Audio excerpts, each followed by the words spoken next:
Welcome, my family. Before we jump in, make sure to like, subscribe, and share this video with your friends and family.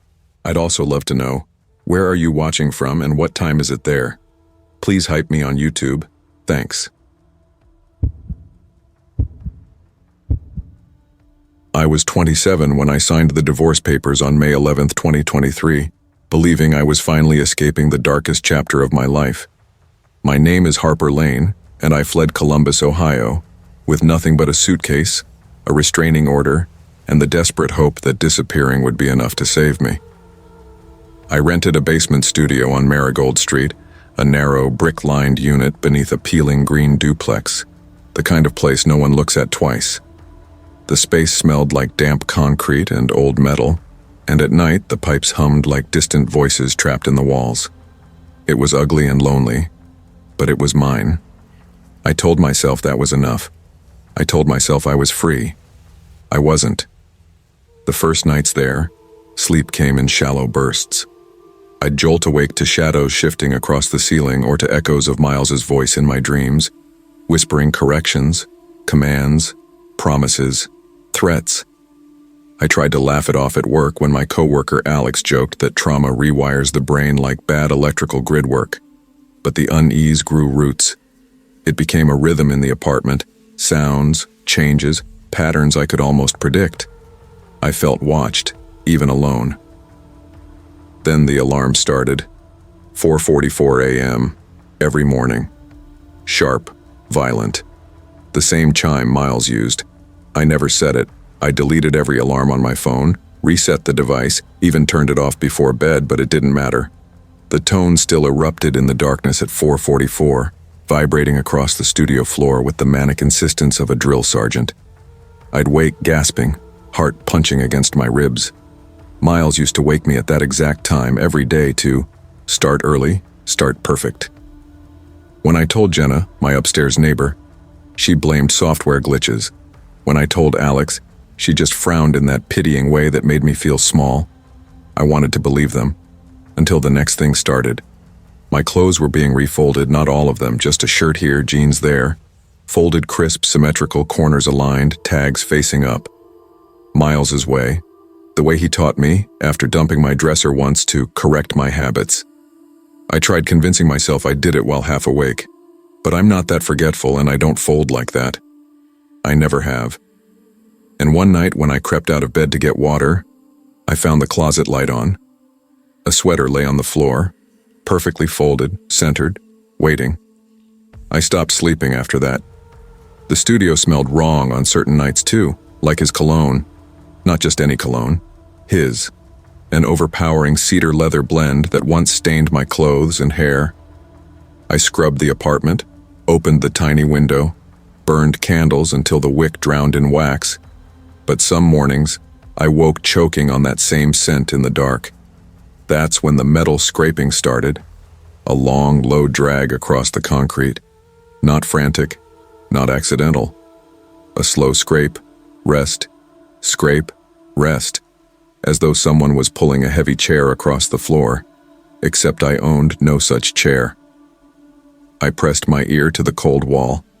Sometimes I swore I heard breathing between the drags, deep, familiar, male. My lungs coiled tight. I texted Jenna, "Do you hear that?" She didn't respond until morning. "Probably just the pipes," she wrote. Everyone had an excuse but me. I kept waiting for someone to take me seriously. No one did. Then the messages began. "You can still be perfect. Come back. I won't be angry. I know where you sleep now." My stomach dropped the first time I saw the words glowing on my lock screen. I blocked the number. Another text arrived an hour later. I changed my number. The next day, another text. I bought a new phone entirely. Message again. Alex told me to go to the police, but I tried that once. They filled out a report and suggested self-care options for trauma survivors. One officer even asked if I might be sending texts to myself and forgetting. I walked out before I screamed in his face. I unplugged the landline in the studio. It rang anyway. The first time it happened, I stared at the silent cord in my hand, my scalp tingling, cold bleeding down my arms. I lifted the receiver. Static hissed, followed by a soft click, then breathing. Deep. Male. Familiar. "Hello?" My voice cracked. Silence. Then barely a whisper. "Perfect girl." I slammed the phone down and ran outside, gulping the night air until my vision stopped swimming. I couldn't breathe inside that place anymore. But the rent was paid. My money was gone. I had no one left to stay with. I went back in, shaking like I'd swallowed ice. The next night broke me. I had fallen into a shallow doze when the scrape of metal dragged me awake. The sound was louder now, closer. My pulse hammered in my throat. I sat up, holding my breath. The scraping stopped. The doorknob rattled. Once. Twice. Slow, testing twist from the other side. "Who's there?" I called out, voice trembling. No answer, just breathing again, inches from the door. I jumped out of bed and grabbed the pepper spray I kept on the counter. The knob jerked violently, as though someone was shaking it with both hands. I lunged forward, bracing my weight against the door. My palms slipped on the wood. The pressure on the other side grew, as though a body leaned into it. Steady, intentional. My heart sank into my stomach. "Go away," I screamed. The shaking stopped. Silence settled, thick as tar. Then, on the mirror across the room, I saw it. A word, carved into the glass, not written. Mine. I don't remember crossing the room. I think I only remember the cold. My bare feet hit icy puddles of moonlight on the floor. I stared at the letters, jagged and raw, glass dust glinting like sugar beneath them. I backed away slowly, reaching for the window. The air turned sour with cologne. My throat closed. The phone flashed on the counter. A new message. "Don't run." That's when the door handle started to turn again. Slow. Deliberate. I didn't think. I threw the window open, squeezed through, tore my hands on the metal frame, and dropped into the cold night with a cry. The pavement ripped my knees. I ran barefoot down the street, air burning my lungs, asphalt slicing my skin. I didn't look back. I didn't have to. I could feel someone behind me. The patrol car found me near an intersection, curled on the sidewalk. The officers checked my ID, tried to calm me. I told them everything in gasps. They glanced at each other the way people do when they think you're broken, not endangered. Still, they drove me back. They searched the apartment. No messages, no word on the mirror, no carved glass, no smell, no scratches on the door, no footprints, no signs of forced entry. The landline cord was neatly plugged in. "Are you on any medication?" one officer asked gently. I stared at him. When they left, I sank to the floor, shaking. Either I was losing my sanity, or something else was happening. Something that wore Miles's voice, his habits, his rituals. Something that knew me intimately. Something unseen. That night I slept with the lights on. The pipes hummed, shadows twitched. Every sound felt like it had intention. My body lived in a state of bracing. I stopped eating. I jumped at footsteps in the hallway. Jenna knocked once to check on me, but I pretended I wasn't home. I didn't trust anyone to believe me. I barely believed myself. Days blurred. Work became autopilot. The studio became a tomb I was scared to enter, but too exhausted to leave. My dreams were worse. Miles calling me perfect girl. Miles brushing my hair. Miles pressing his hand over my mouth. I woke screaming more than once, drenched in sweat. And then, one evening, as I sat on the edge of my bed staring at the closet door opened. On its own. Just a few inches. Just enough to breathe. I froze. The smell of his cologne spilled out, thick and heavy. I stared until my eyes burned. No movement, no sound, just the open door, waiting. I forced myself to stand, crossing the floor on numb feet. "You're not real," I whispered. "Miles is dead, you're not real." Something moved inside the closet. A shift of fabric, a soft thud. I stumbled backward, hand flying to my mouth. I grabbed my phone and called Alex. She came over. She checked every inch of the studio with me. Of course, nothing was there. She looked at me like one looks at a wounded dog, sad, helpless. "Harper," she whispered, "I think you need help. Real help. Trauma doesn't vanish just because you run from it." I wanted to scream. I needed her to believe me. But the words knotted in my throat. She hugged me, awkward and quick. "Please sleep," she said.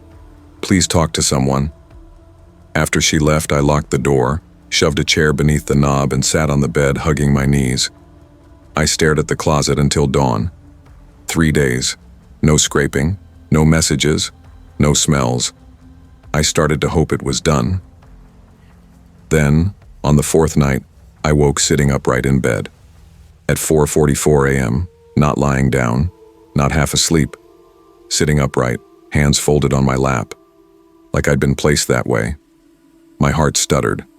I tried to move. My limbs wouldn't respond. I could breathe, I could see, but my body was frozen. My eyes darted wildly around the room. The closet door was wide open now. Darkness pooled inside it, swallowing the shape of everything. Footsteps, slow, soft, behind me. My pulse thrashed against my ribs. I couldn't turn. I couldn't scream. The footsteps stopped at the side of the bed. The mattress dipped as though someone sat beside me. Warm breath grazed my cheek. Then a whisper, inches from my ear. Mine. I don't remember what happened next. I woke at noon, slumped against the floor, body limp, head pounding. My phone lay beside me. The screen displayed a draft message, unsent, typed out in my notes app. "I am his." My fingers trembled. I dropped the phone. I ran to the bathroom. The mirror stared back, but I didn't recognize the eyes looking at me. Hollow, haunted, not mine, or not only mine.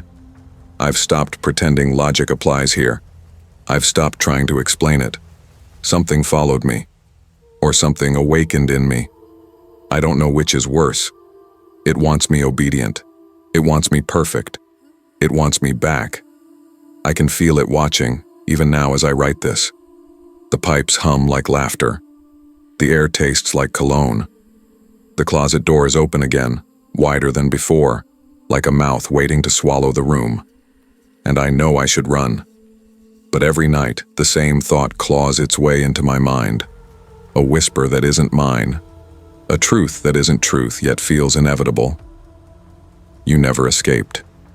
You were always his. And now I think, I'm starting to believe it. Because the longer I stare into that dark open doorway, the more I feel him. The more I hear him. The more I understand. He doesn't need a body to come back. He just needs me.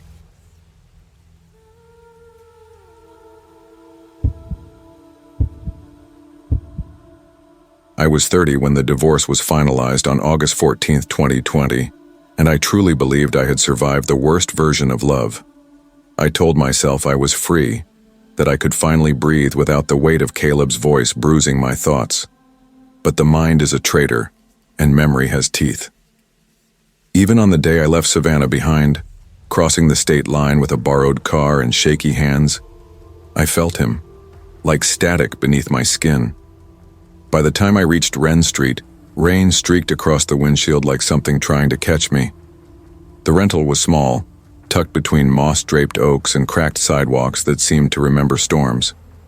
The air smelled of wet cedar and river silt, and the house itself had a damp quiet that reminded me of swallowed secrets. Mr. Garrison, my landlord, handed me one brass key and said with an easy smile, "This place keeps to itself, Miss Cross. She's an old house. Respect her, and she'll respect you."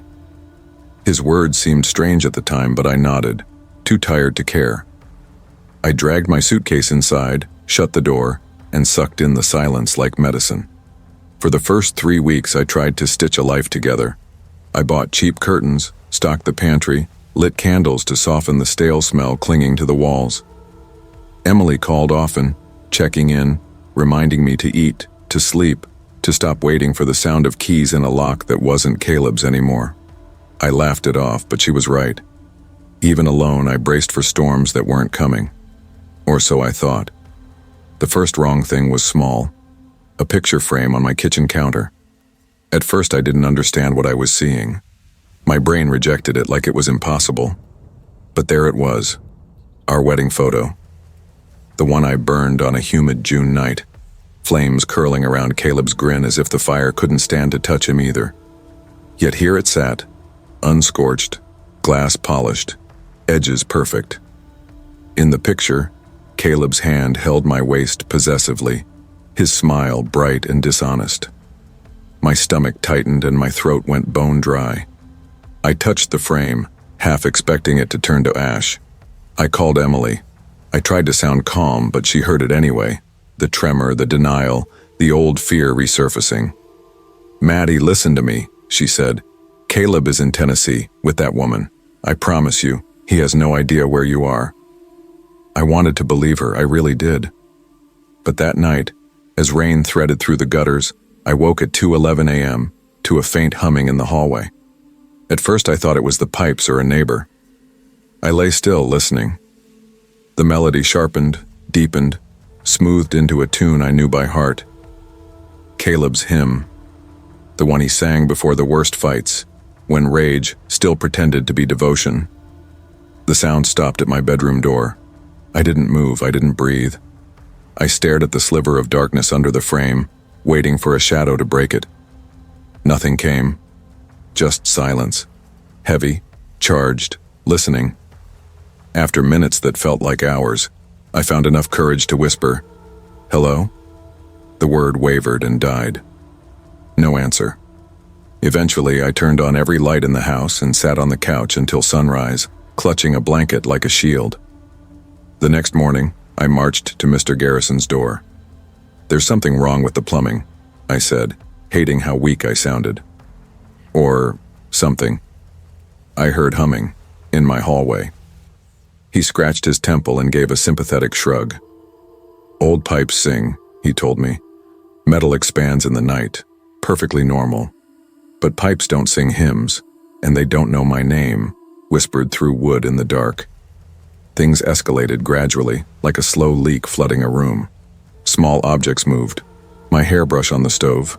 My shoes stacked by the door in pairs the way Caleb demanded they be. One morning, I found the mirror in my bedroom turned to face the bed. Another night, the front door was wide open, chain lock dangling uselessly, though I remembered locking it twice. The house breathed, exhaling cold drafts that carried Caleb's aftershave, sharp, medicinal, unforgettable. Every time the scent appeared, my skin prickled, warning me like a dog sensing an unseen predator. I started sleeping in fits, waking at every creak and sigh. The narrow hallway became a gauntlet. I rushed through it, flipping lights on and off, avoiding eye contact with the mirror because I feared seeing something, someone, behind me. My mind twisted between logic and dread. Trauma plays tricks, I told myself. You're jumpy, you're healing. Healing is messy. But deep down I felt watched, studied, rehearsed for. One evening, Emily visited. She looked around with cautious eyes, taking in the clutter, the dark circles under mine. "Maddie, you can move in with me," she offered quietly. "You don't have to do this alone." But I was stubborn, desperate to prove I could stand on my own. "I'm fine," I lied, forcing a smile. "This house just needs time to feel like mine." She hugged me, but I could tell she didn't believe my words any more than I did. When the storm hit a week later, the house changed. The rain pounded like fists on the roof, wind sliding through cracks like it was searching for me. The lights flickered, dimmed, then steadied. I tried to read in bed, but the stillness felt wrong. It's quiet, too heavy, too intentional. When the humming returned, it wasn't down the hall. It was behind me. Close. Warm. Human. I froze. My lungs locked. I felt breath on the back of my neck and a voice deep and familiar whispered, "Till death, Maddie." I screamed. Instinct took over. I bolted from the bed, sprinted down the hall, my socks sliding on the wet floor as rain snaked under the front door. The house groaned behind me. A door slammed, footsteps followed, heavy, relentless, matching my pace. I didn't look back. Lightning split the sky as I burst into the storm, heart clawing at my ribs. Headlights appeared, Emily's car. I yanked the passenger door open and dove inside. "Drive," I sobbed. "Go, go, go." She hit the gas. I stared through the back window, certain I'd see him, Caleb or whatever was left of him, standing in the rain, smiling. But there was nothing. Just my open doorway and darkness curling at its edges like a grin. I never returned to Wren Street, but running didn't save me. The hymn followed. The aftershave drifted through Emily's hall. And at night, when the house sleeps, I feel him again, closer than breath. Hatred doesn't die. It waits. Emily's house should have felt safe. It had warm lamps, a steady hum from the fridge, a couch that smelled like vanilla and laundry detergent. Normal things, safe things. But safety became a memory the moment I heard the hymn again. It was faint the first time, drifting through the vents while I brushed my teeth as though the walls exhaled his voice. I gripped the sink and waited for it to stop. It didn't. It just faded, like it was stepping back into shadow, patient as ever. Emily tried to pull me back into routine. We cooked dinner together, watched movies, took long walks through her neighborhood. I laughed sometimes, real laughter, the kind that shakes dust off your insides. But at night, fear returned like a tide that never forgot the shore. I woke at the exact same time, 2:11 a.m., heart pounding, skin clammy, certain I wasn't alone. I heard footsteps in the hallway. Not heavy, not dragging, but measured. Familiar. Caleb's walk had a rhythm, a quiet arrogance, heel then toe like he owned every surface he crossed. I covered my mouth and stared at my door, waiting for the handle to turn. It never did. Not that night.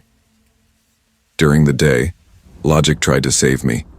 Trauma, flashbacks, imprinting. My brain grasped at explanations.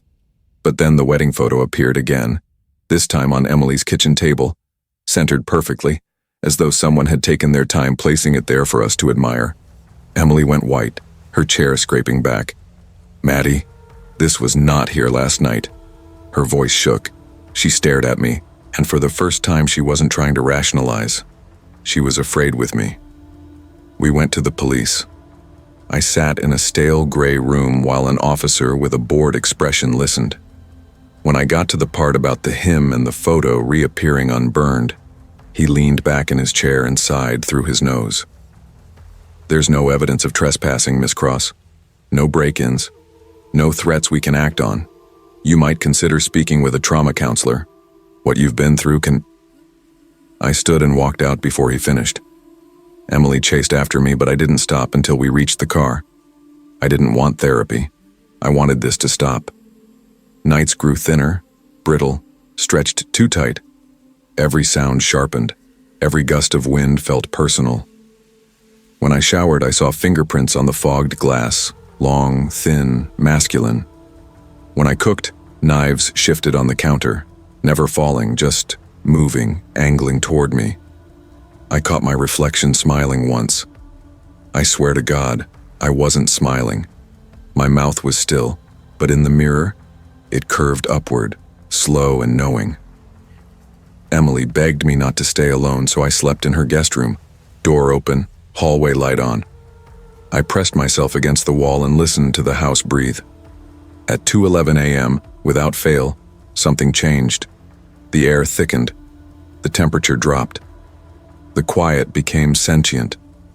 I heard the hymn, soft, loving, humming through the vents like a lullaby for the damned. Then came the whisper, "Till death, Maddie." Always the same words, always the same voice. I curled into myself, covering my ears, but sound finds its way in when it belongs to something that once owned you. On the 7th night, everything escalated. I jolted awake, suffocating on the sharp sting of aftershave. It saturated the room, crawling down my throat. burning my lungs. The door, which I had left open, was now closed. The hymn wasn't humming anymore. It was singing, louder, layered, as though multiple voices echoed the same unholy tune. I stumbled to the door and yanked. Locked. I slammed my shoulder into it, screaming for Emily, but my voice was swallowed, muted, as though the room itself refused to let sound escape. Behind me, the mattress dipped. My body went rigid. I didn't turn at first. I stared at the cracks in the paint on the door, forcing myself to breathe. The air behind me shifted with the weight of someone sitting. The voice exhaled at my ear, warm and intimate. "You vowed, Madeline." I spun around, and the room snapped back to silence. Nothing was there. The mattress was smooth, the air was clean, the door was unlocked. The clock read 2:12, just 1 minute, one impossible minute. I collapsed and sobbed until dawn. Emily found me on the floor, shaking, nails dug into my palms. She held me and whispered, "You can't stay here. You need help. Real help. Not from me. Not from this house. Somewhere safe." I nodded, but part of me already knew. There was no safe. Not anymore. We booked a motel an hour away, a bland place off the interstate with stiff pillows and buzzing lights. She stayed the first night, ordering takeout while I sat on the edge of the bed, waiting for something to happen. Nothing did.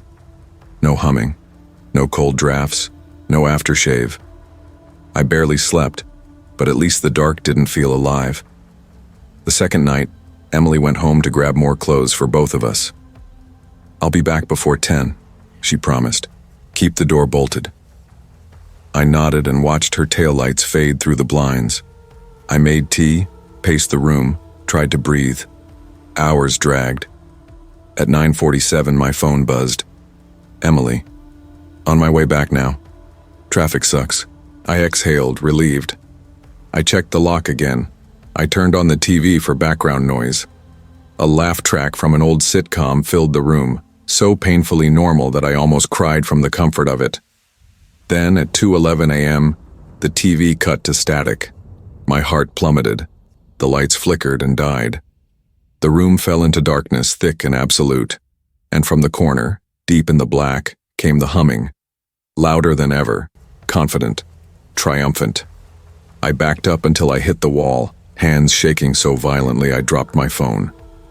The air turned ice cold, frost creeping across the motel mirror like skeletal fingers.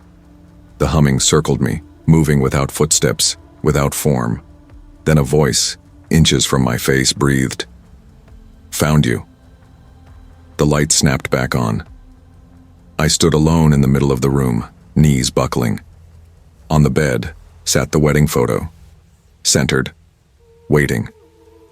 Emily arrived minutes later to find me standing in the doorway, vacant, trembling. She grabbed my shoulders. "Maddie, we're leaving. Tonight. We'll go anywhere. We'll disappear." I wanted to believe distance could matter. But hatred doesn't need doors or addresses. It needs attachment. And Caleb had mine. Now I'm writing this from Emily's car as she drives north. The highway is empty. The sky is moonless. She keeps asking if I'm okay, but I don't know how to answer. I feel him in the quiet between her words, in the vibrations of the road, in the rhythm of the tires, heel then toe, like footsteps. I don't know where we're going. I just know I can't outrun something that isn't flesh anymore. Something that doesn't sleep, doesn't breathe, doesn't break. I smell the aftershave again. I hear the hymn beneath the engine, and I know when the clock turns to 11 he'll speak. I only pray Emily doesn't hear him too, because hatred doesn't die. It waits, and it remembers who it owns.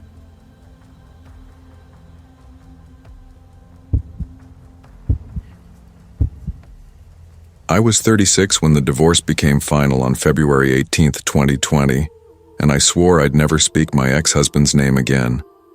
The courthouse doors in Portland, Maine hadn't even closed behind me before the winter wind slapped tears out of my eyes.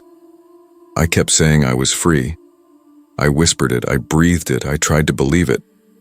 But the truth was quieter, hidden somewhere under my ribs where fear liked to curl up and sleep.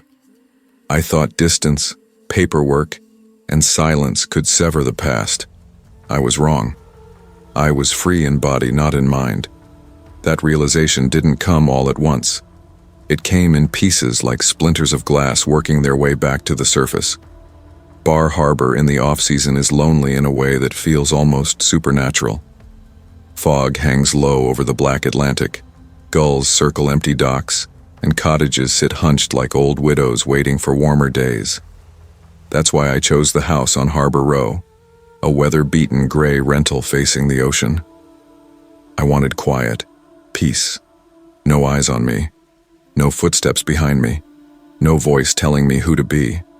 Just the sound of the tide rolling in and out like a heartbeat that wasn't mine. The landlord, Mrs. Keene, was a bone-thin woman with hair the color of fireplace ash and eyes that made me feel both seen and inspected. When I viewed the place, she kept wringing her hands like she was debating whether to say something she shouldn't. "You're sure you'll be comfortable here through winter?" she asked, her voice thin and papery. "A lot of folks wait until spring." "I like the quiet," I told her. She studied me a long moment and nodded. "This house has history. Old foundations, old bones, old sounds. It's not for everyone, but maybe it'll be good for someone starting over." I smiled like I wasn't breaking inside. "I can handle sounds," I said. The first week felt like recovery. I'd wake up to cold sunlight spilling across the wood floors, make coffee, wrap myself in a blanket, and sit in the rocking chair facing the window. The ocean was always moving, always alive, and for a little while I convinced myself I was healing with it. I worked remotely for a small bookkeeping firm in Portland, and even my coworker Mason noticed I sounded lighter. "Listen to you," he laughed over the phone one morning. "Fresh start, Ward." "Something like that," I said, though the words hardly felt connected to the woman speaking them. Nights were hardest. The silence after 10 p.m. felt like a presence. Every coastal gust nudged the house, making the old frame pop and settle. Still, I slept better than I had in years, until the night I woke to the sound of the front door unlatching. It was gentle, slow, deliberate. I shot upright in bed, my heart slamming against my ribs. The house went quiet again. I told myself it was the wind. It had to be. I held my breath and listened until my lungs hurt, but nothing else moved. No footsteps, no door, nothing. When I told Mason about it, he offered to stay over. I laughed it off. "It's an old house. Wood, wind, whatever, I'm fine." But that night I slid a kitchen knife under my pillow. A few days passed with no more disturbances, and I tried to let it go, until the smell started. The scent of cinnamon tobacco. One whiff and I froze so completely I swear even my blood stopped moving. Eli, the blend he smoked after dinner. The scent I once buried my face into before I understood who he really was, before he became someone I feared more than anything. I tore the house apart that night, cleaning, scrubbing, opening windows to the bitter air, washing blankets, mopping floors. But every morning the smell returned, faint at first, then stronger. It would drift through the hallway or seep under the door as though someone had been standing right outside. On a storm-soaked Thursday, I poured myself too much bourbon and sat by the window listening to rain hammer the glass. I told myself I was imagining everything, that trauma leaves fingerprints on the senses. But at 2:43 a.m., half asleep on the couch, I heard footsteps downstairs. Not creaks. Footsteps. Slow and certain, coming from the front entry and moving across the hardwood floor. My throat closed. I couldn't breathe. I couldn't move. And underneath the footsteps, as if carried by the storm wind, I heard a voice. "Liz, I'm home." I shook my head, tears blurring the room. "No," I whispered. "No, you're not here. You're not." Something inside me cracked then, not loudly, but cleanly, like ice splitting. The next morning I confronted myself in the mirror. My face looked thinner, eyes darker, hair wild from restless nights. "Get a grip," I muttered. "It's stress, PTSD, not real." And for a moment I believed it. I held on to that belief like it was the only thing keeping me from drowning. That illusion lasted 2 days. On the second night, just past 3 a.m., I awoke with the unmistakable feeling that I wasn't alone. Goosebumps swept over my arms in a cold wave.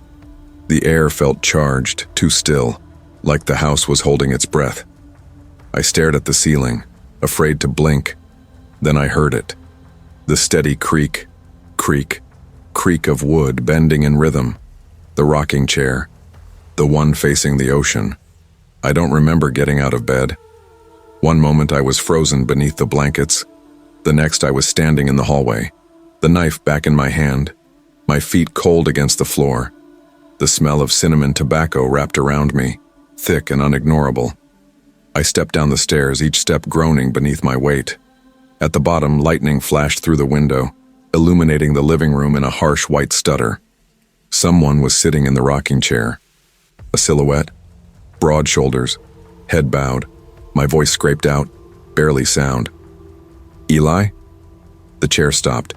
The figure didn't move, didn't turn, didn't breathe. Then it laughed, not loud, not wild, just soft, low, and knowing. I dropped the knife. My body moved before thought returned. I ran. Out the door, down the beach, barefoot through freezing sand as rain needled my skin. Waves roared, wind howled, and behind me, too close, I heard footsteps pounding after me, closing the distance impossibly fast. I didn't look back. Not once. I reached town.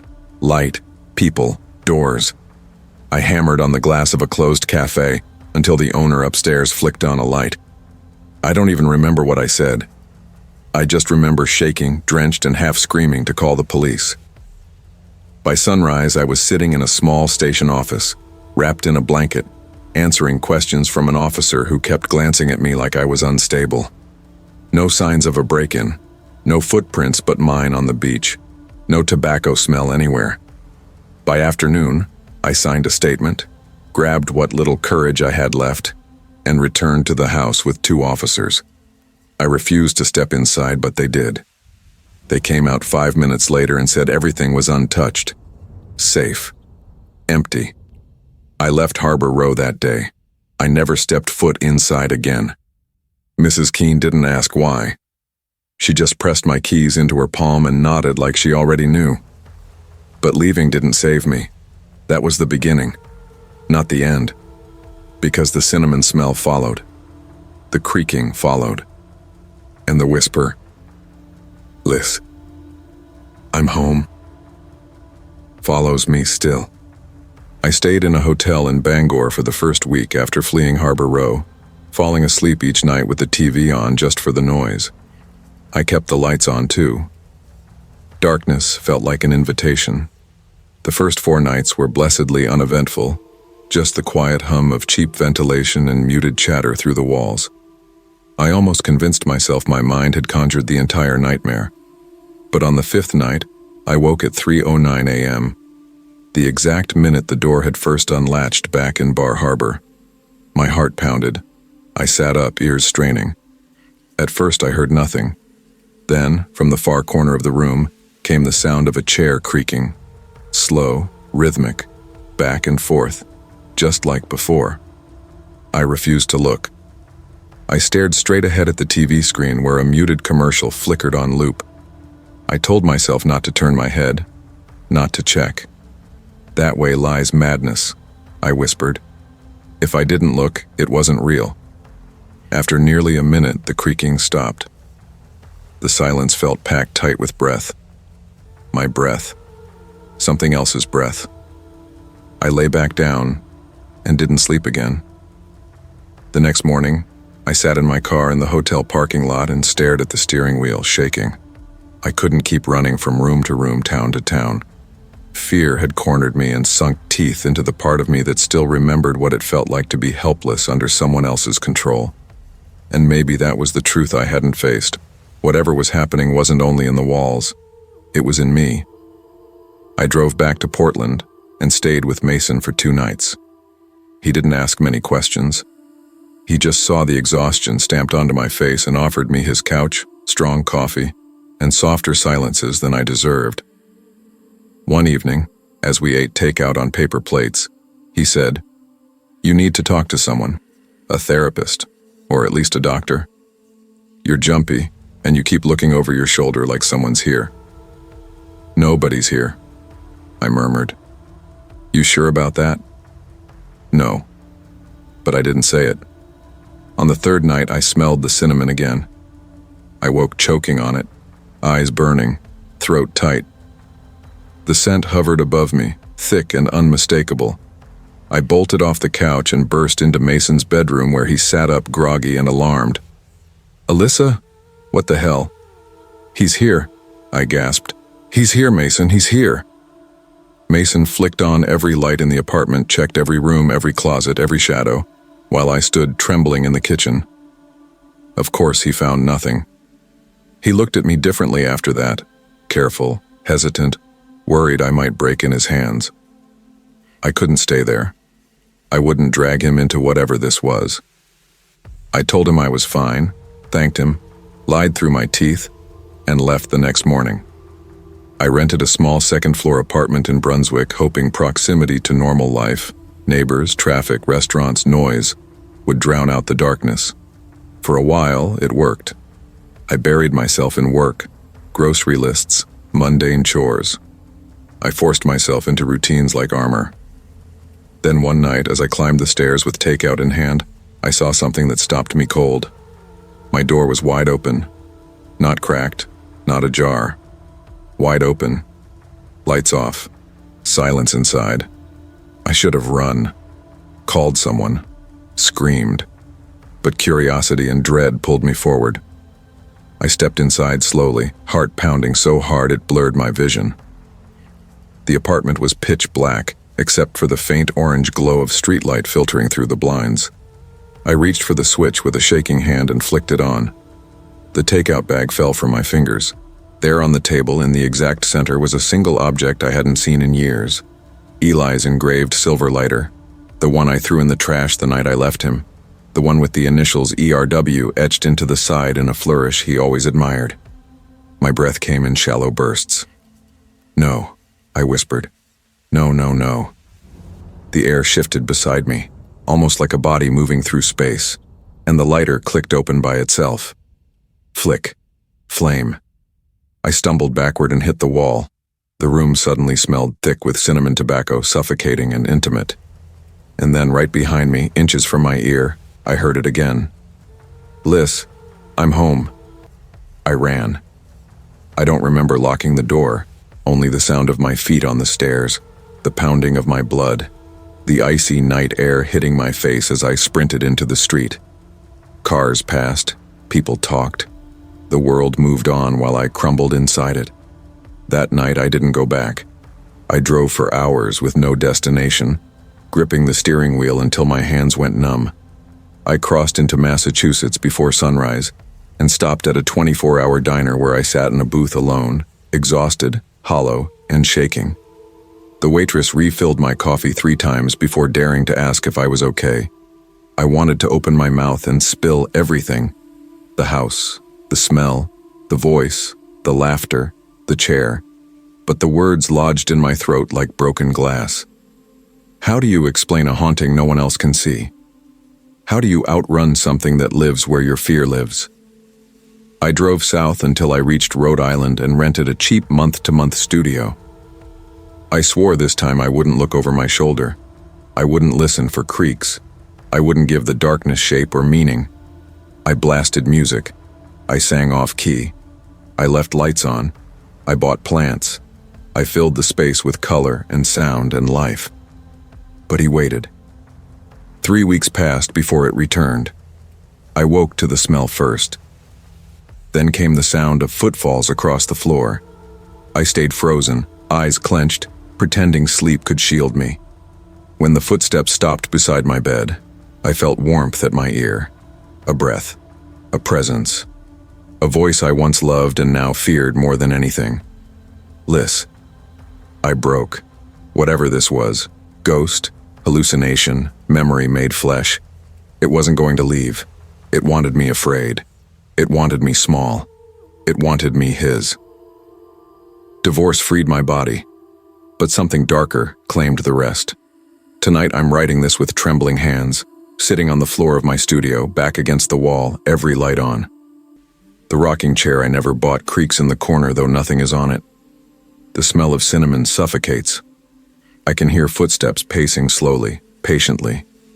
He's here with me now. I can feel him smiling in the dark. The knife I once kept by my bed sits inches from my hand. But what good is steel against a presence that slips through walls, through memory, through marrow? The footsteps stop. The air stills. I know what comes next. I don't look up.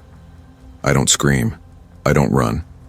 I just close my eyes as the whisper curls through the room, intimate as a hand on my throat. Liz, I'm home. The chair creaks. The lights flicker. And I understand the truth at last. I never escaped. I never will.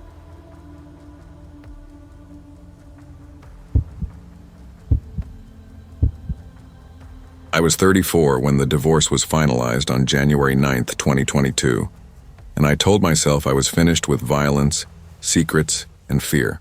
I kept repeating that line in my head as I drove east out of Denver, my old life shrinking in the rearview mirror.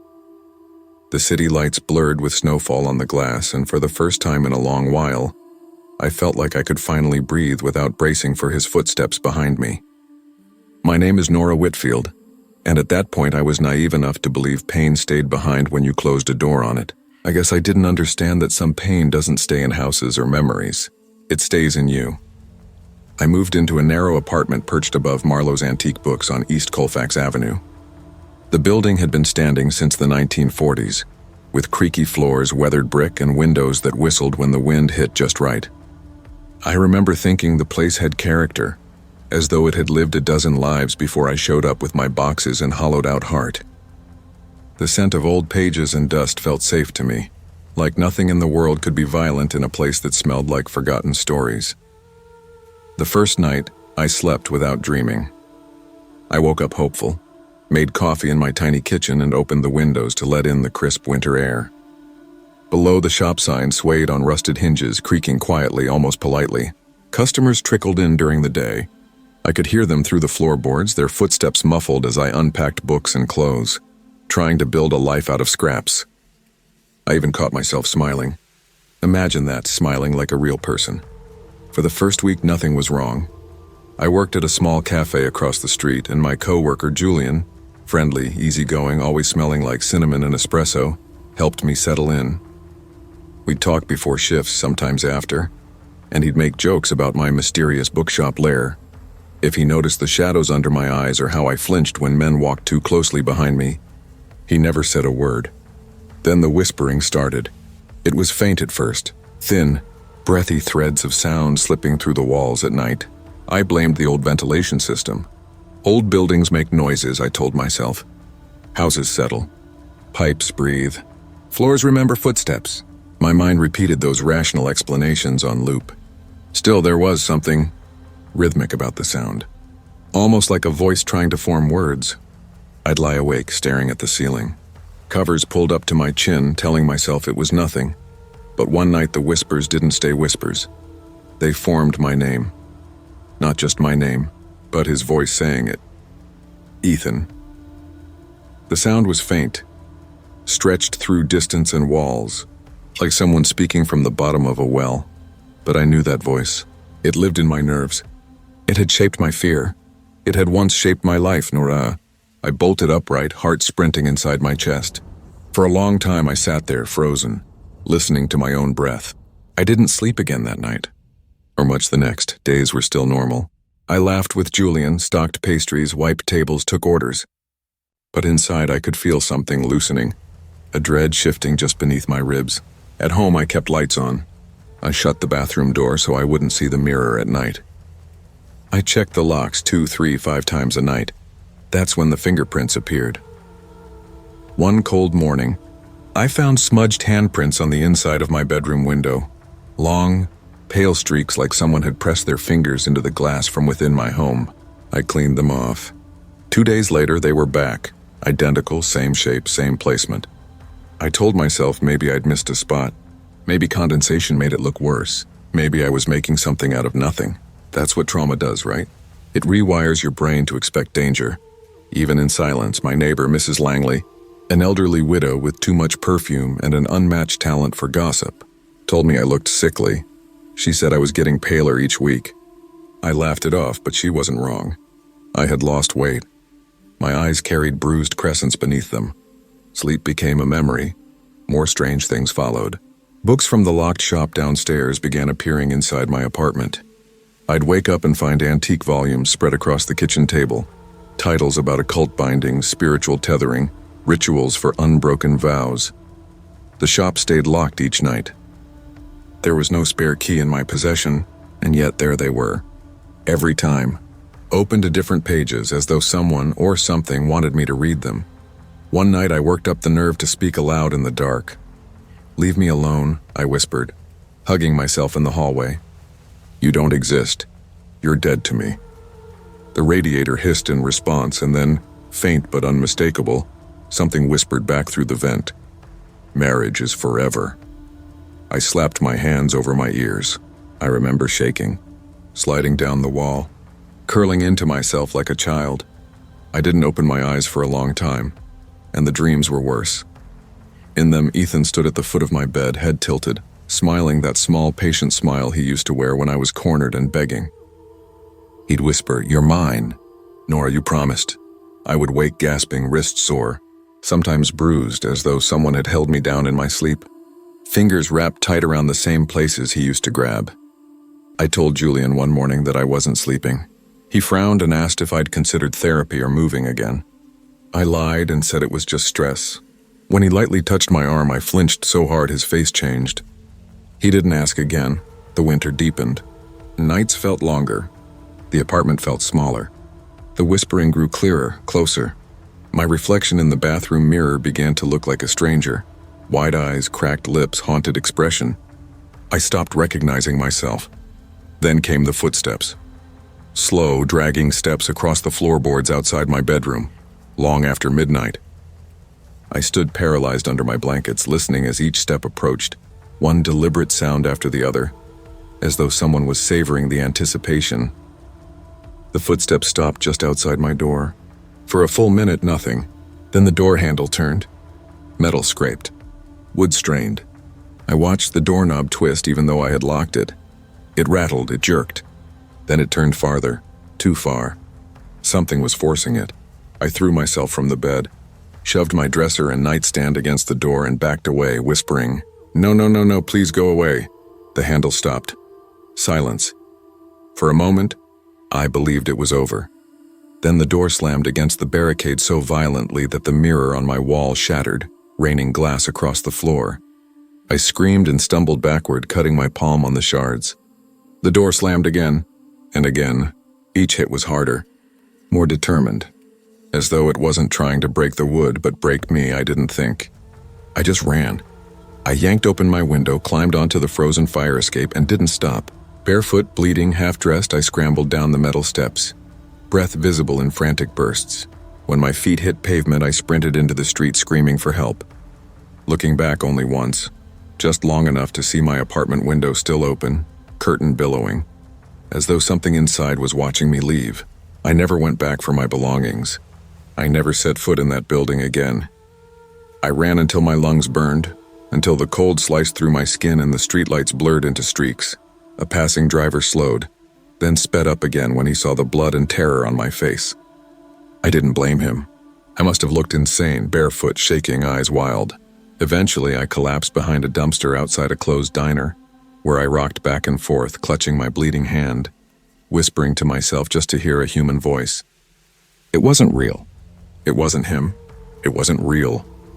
But the bruises on my wrists, the shattered mirror, the books, the fingerprints, none of that felt imaginary. The sound of the door slamming still echoed inside my skull over and over, like a memory determined to stay alive. I used what little cash I carried to buy a bus ticket and flee Colorado before morning. I didn't pack a bag. I didn't call Julian. I didn't file a report. I just disappeared. I chose a new state by pointing blindly at a map in the station gift shop and landed on Missouri. It didn't matter where I went, only that it was far, nameless, and untraceable.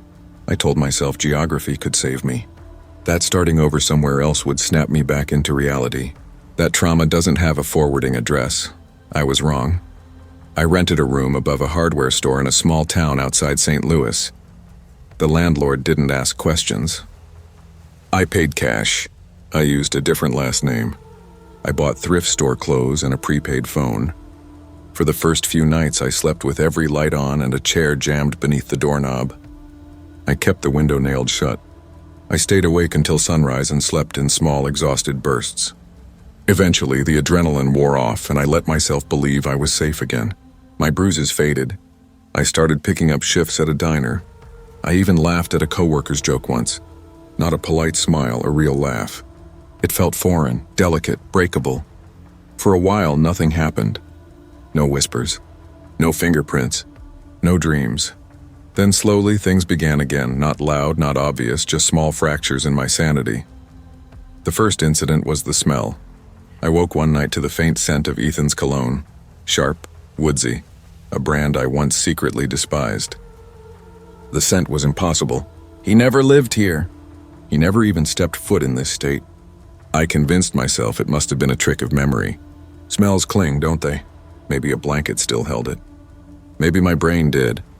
But a few nights later I heard it again, the floorboards creaking. Not footsteps this time.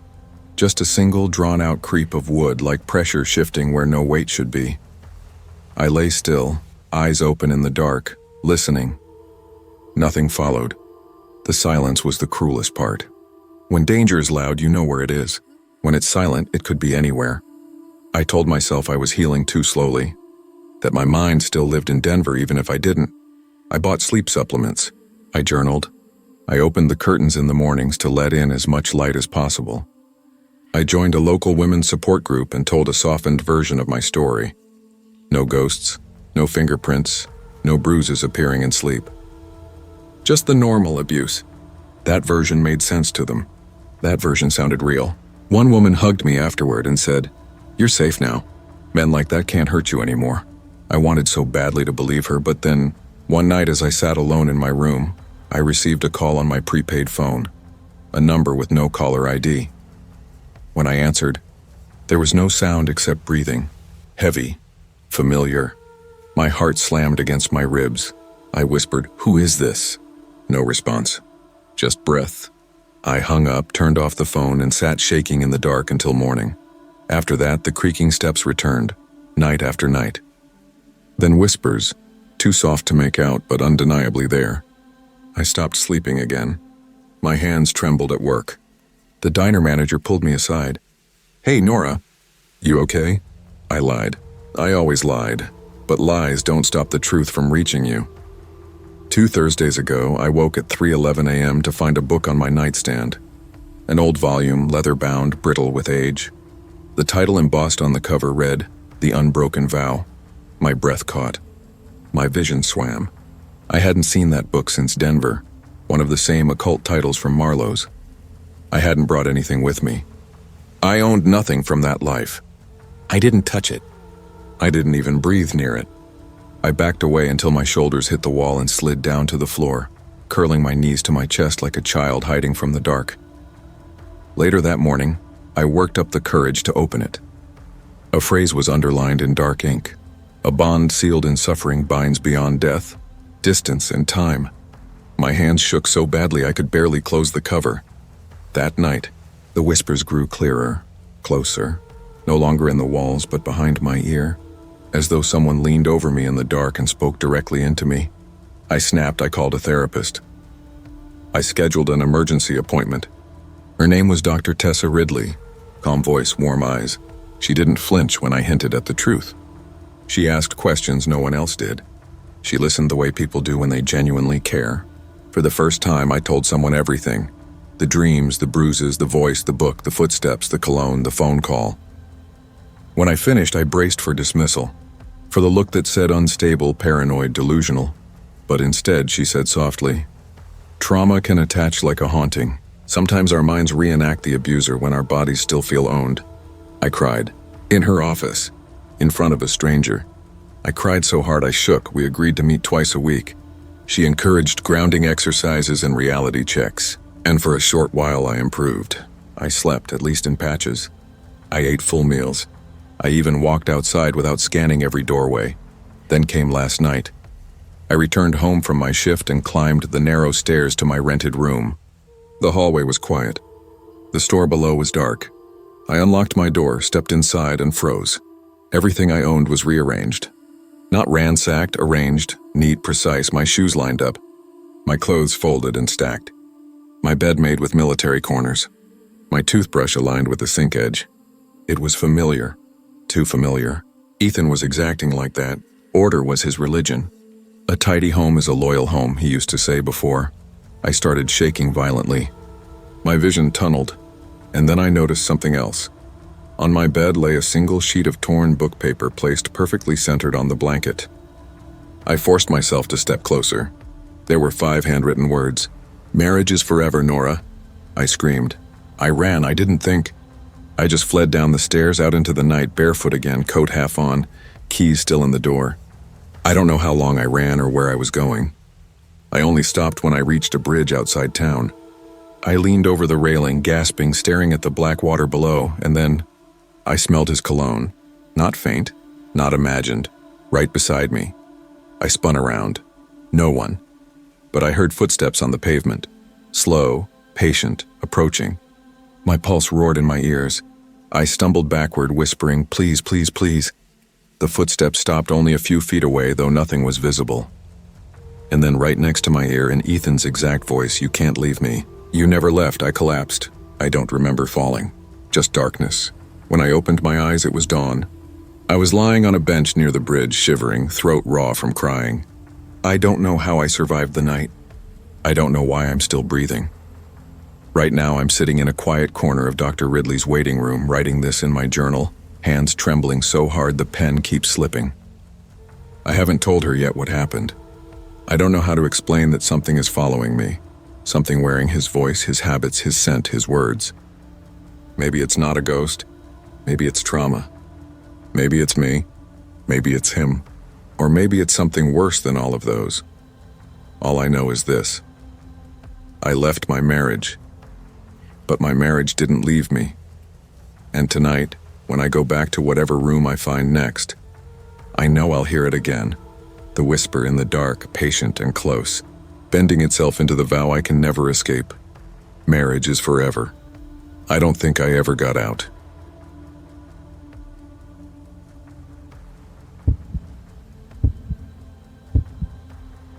I was 29 when my divorce became official on July 2nd, 2021, and as I walked out of the Cook County Courthouse, I remember thinking the worst was behind me, but I was wrong. I clutched the thin manila envelope of finalized paperwork against my chest and stepped into the thick Chicago summer air, expecting relief, freedom, a beginning instead of an ending. But as cab horns blared, pigeons scattered in jerky bursts, and life rushed around me uncaring, I felt something else coil beneath my ribs, an unease I couldn't name yet. My name is Rachel Mercer, and I told myself I was finally free from Daniel, the man who had turned our marriage into a cage. But the human mind doesn't shed fear just because a judge signs a document.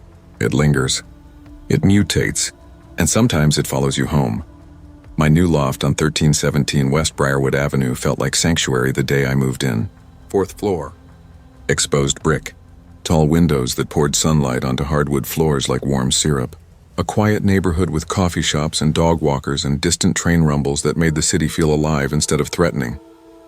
I remember lying on the floor that first night.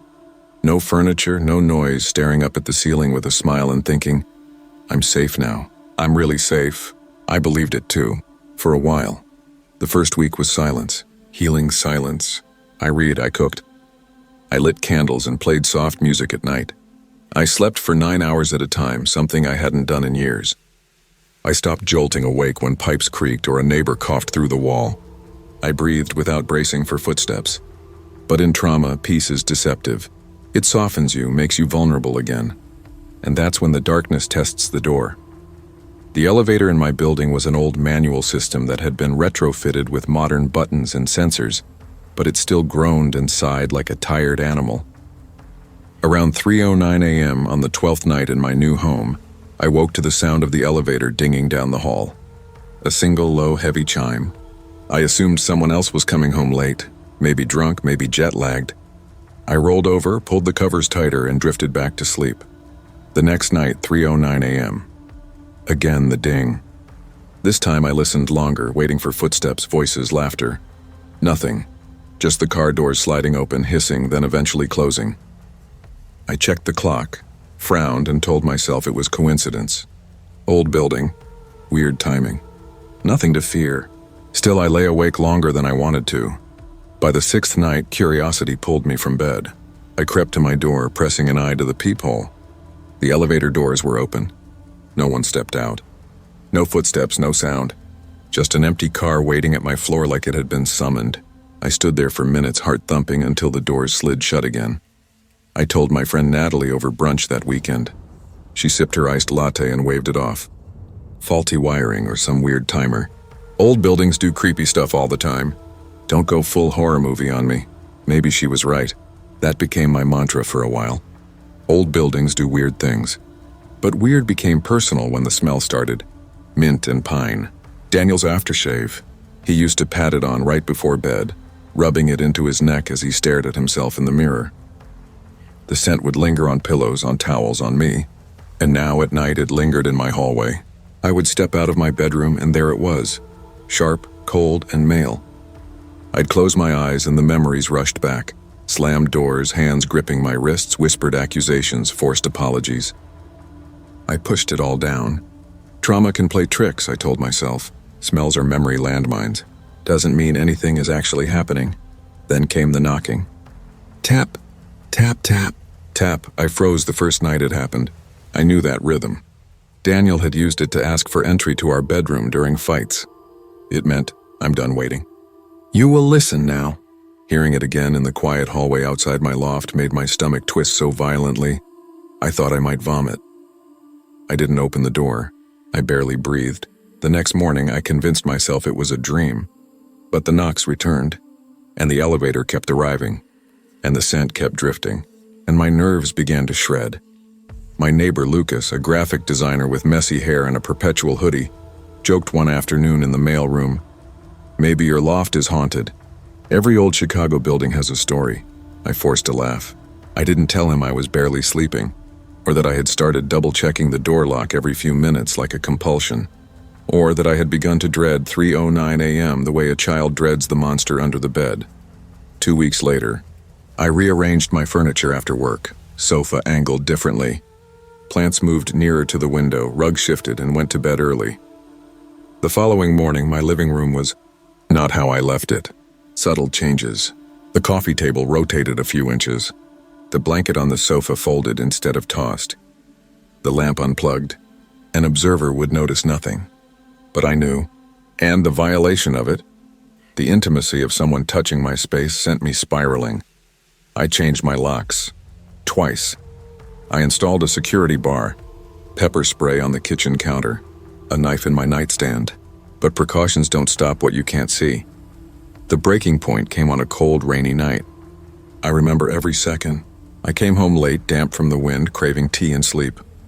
I opened my door and dropped my keys into the bowl, then froze. Daniel was sitting on my couch.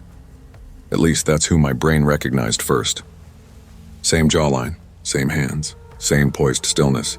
But something was wrong. Very wrong.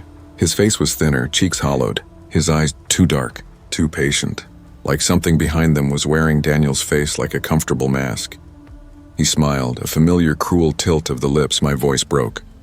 "You're not real." He stood slow and smooth. "You don't get to leave me, Rachel." Not again, I bolted. He didn't rush. Didn't chase. Just watched.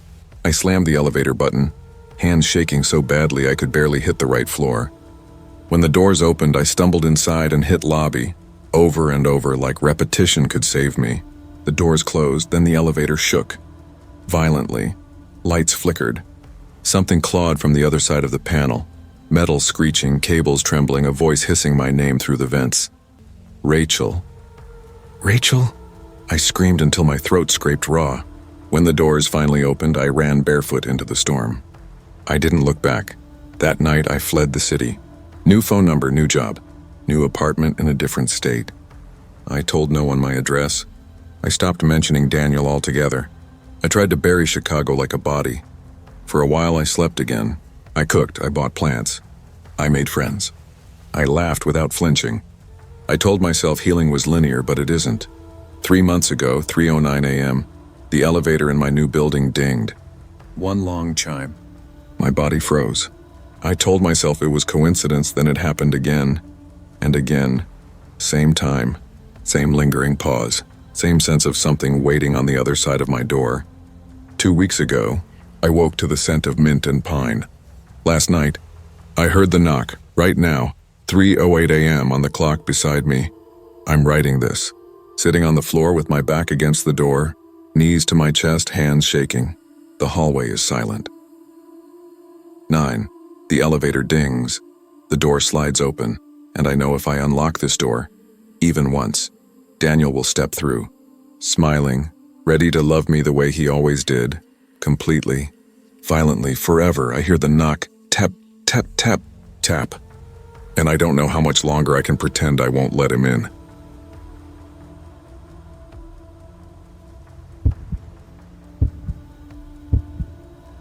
I was 32 when I signed the divorce papers on March 6, 2022.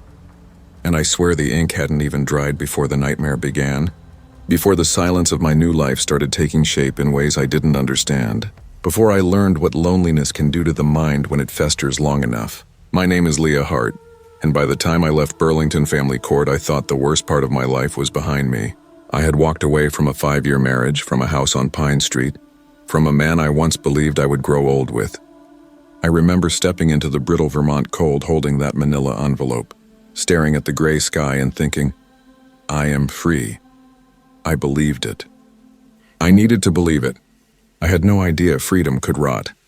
I moved into Unit 3B at 44 Hemlock Street, a converted attic apartment with frost-stained windows, a crooked ceiling beam, and radiators that hissed like living things.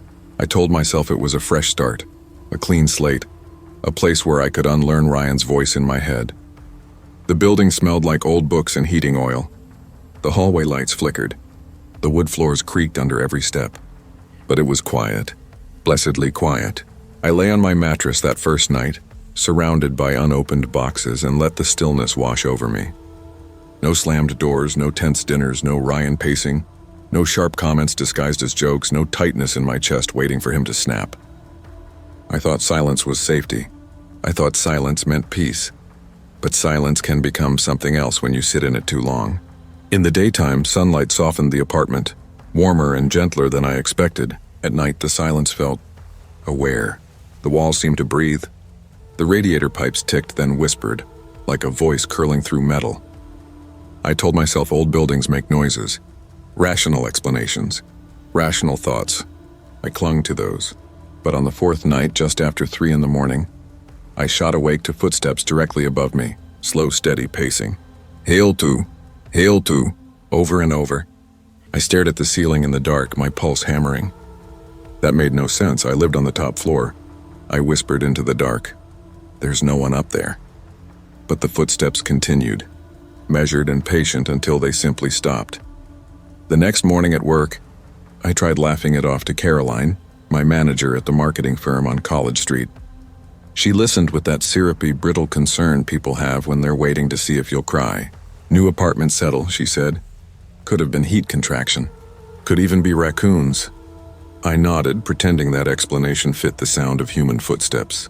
Only Evan, the barista at the cafe below my building, treated me normally. He scribbled a dumb smiley face on my latte and said, "Welcome to post-married life. It gets better." I smiled back, grateful for even that tiny moment of normal. But the nights got worse. The pacing returned. Then came the tapping. 3 soft knocks at 3:12 a.m. every single night. Not 3:11, not 3:13, always 3:12. I would sit up in bed, heart pounding, staring at the door, the walls, the windows, frozen in my sheets while the apartment waited with me. as if holding its breath. I stopped sleeping. I stopped eating. I stopped thinking clearly. I told myself it had to be plumbing, metal expansion, some harmless pattern. But deep down I knew the sounds were intentional. The timing was too precise, too personal. And then Ryan's calls began. He'd leave voicemails with that familiar low simmer in his voice. You walked out on us, Leah. You'll regret this. You can't just erase a marriage. Hearing his voice again was like reopening a bruise. I blocked him, but somehow he kept calling from new numbers, each message darker than the last. I told Caroline. I told my sister. They all told me to call the police. I did. The officer took notes, nodded, handed me a pamphlet and said, if he hasn't threatened physical harm, it's mostly a harassment log for now. Mostly. That word hung in my mind like a stain. Then came the smell. Ryan's cologne. Cedar and bourbon. A scent I once pressed my face into, now sour with memory. I would wake in the dark to that smell heavy in my bedroom, even though no one had keys but me. One morning I opened my eyes and saw something on the pillow beside me. My wedding ring. I had thrown it in a drawer the day I moved in, buried under socks as if fabric could smother a memory. But there it sat, cold, gleaming against the cotton as if it had crawled out on its own. My hands shook for an hour. I questioned everything. Did I get up in a half-sleep? Did I dream placing it there? Did I dissociate? The human mind can betray itself. I told myself that. I repeated it like a prayer. But then the whispers changed. They weren't vague murmurs through the pipes anymore. They were words. Ryan's words. Come back home.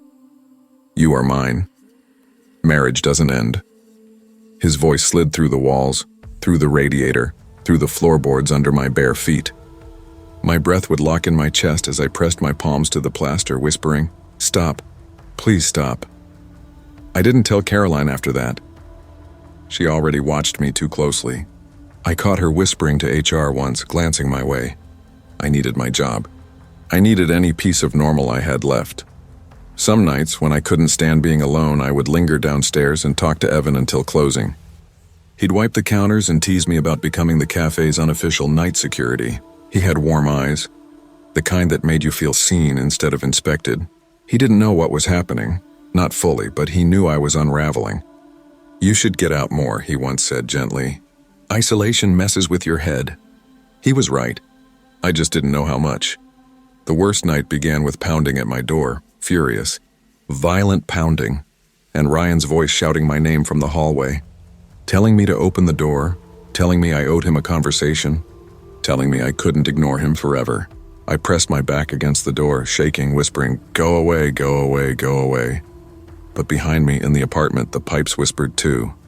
The same voice, the same words. Ryan screaming outside, Ryan whispering inside. The world split. I couldn't breathe. I called the police with trembling hands. They came, they arrested him in the hallway. He shouted that I was ruining his life, that I was sick, that I needed help. That night I packed a bag and fled barefoot into the stairwell, blood from a stubbed toe marking the steps behind me. I checked into a cheap motel off I-89, where the walls smelled like bleach and loneliness. I thought the motel would save me. I was wrong. Because the sounds followed me. The pipes in the motel bathroom ticked with familiar cadence. The whispers returned on the fourth night. Then the scent. Then the tapping. 3:12 a.m. on the motel headboard. My mind twisted around itself, searching for logic like a drowning person searching for air. Ryan was in jail. Ryan wasn't here. Ryan wasn't in the walls. So why was his voice still with me? I stopped answering calls. I stopped going to work. Caroline left voicemails that shifted from polite concern to professional warning. Evan texted twice, you okay? But I couldn't answer. I stared at the motel ceiling for hours, days, I don't know how long. Time softened, lost its edges. My thoughts looped back on themselves, spiraling tight, suffocating, inescapable. I tried convincing myself it was trauma, stress, PTSD, a nervous system stuck in survival mode. A brain replaying abuse on a loop. That explanation almost held, until the night I heard the whisper press right against my ear, close enough that warmth brushed my skin and breath stirred my hair. I will always be your husband. I screamed until my throat burned. I slammed the bathroom door and flipped on every light. I stared at myself in the mirror, wide-eyed, trembling, whispering, "He's not here. He's not here." But a tiny, traitorous part of me wondered if I even believed that anymore. Sleep became a threat. Waking became worse. I started seeing movement in the motel wallpaper, shapes forming and dissolving. In the mirror behind me, I'd catch glimpses of a shadow that wasn't mine. I told myself shadows lie, mirrors lie, brains lie, but the voice never lied.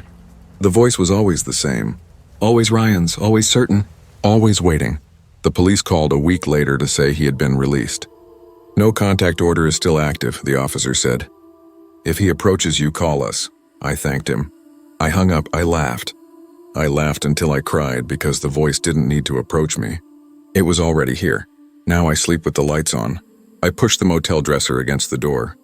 I watch the corners of the room, the shadows near the radiator, the pipes that tick and whisper when the building settles.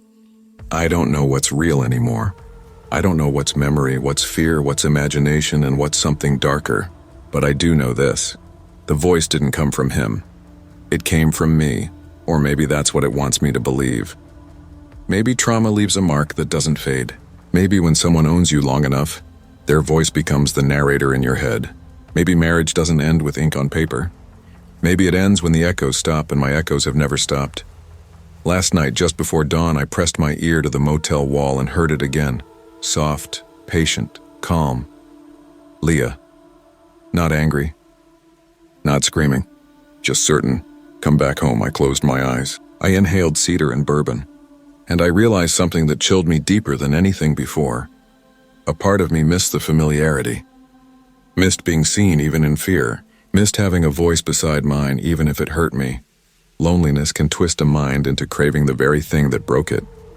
I don't know how long I have before the last line between inside and outside snaps completely. I don't know how long before I answer the voice. Maybe I already have. Maybe that's why I'm writing this. To see if the words look as insane as they feel. To see if I can still tell the difference between memory and haunting, trauma and possession, guilt and ghost. The radiator just clicked again. The pipes are warming. 3:12 a.m. is close. I can smell the cologne. The whisper is starting, and I don't know anymore if I want it to stop.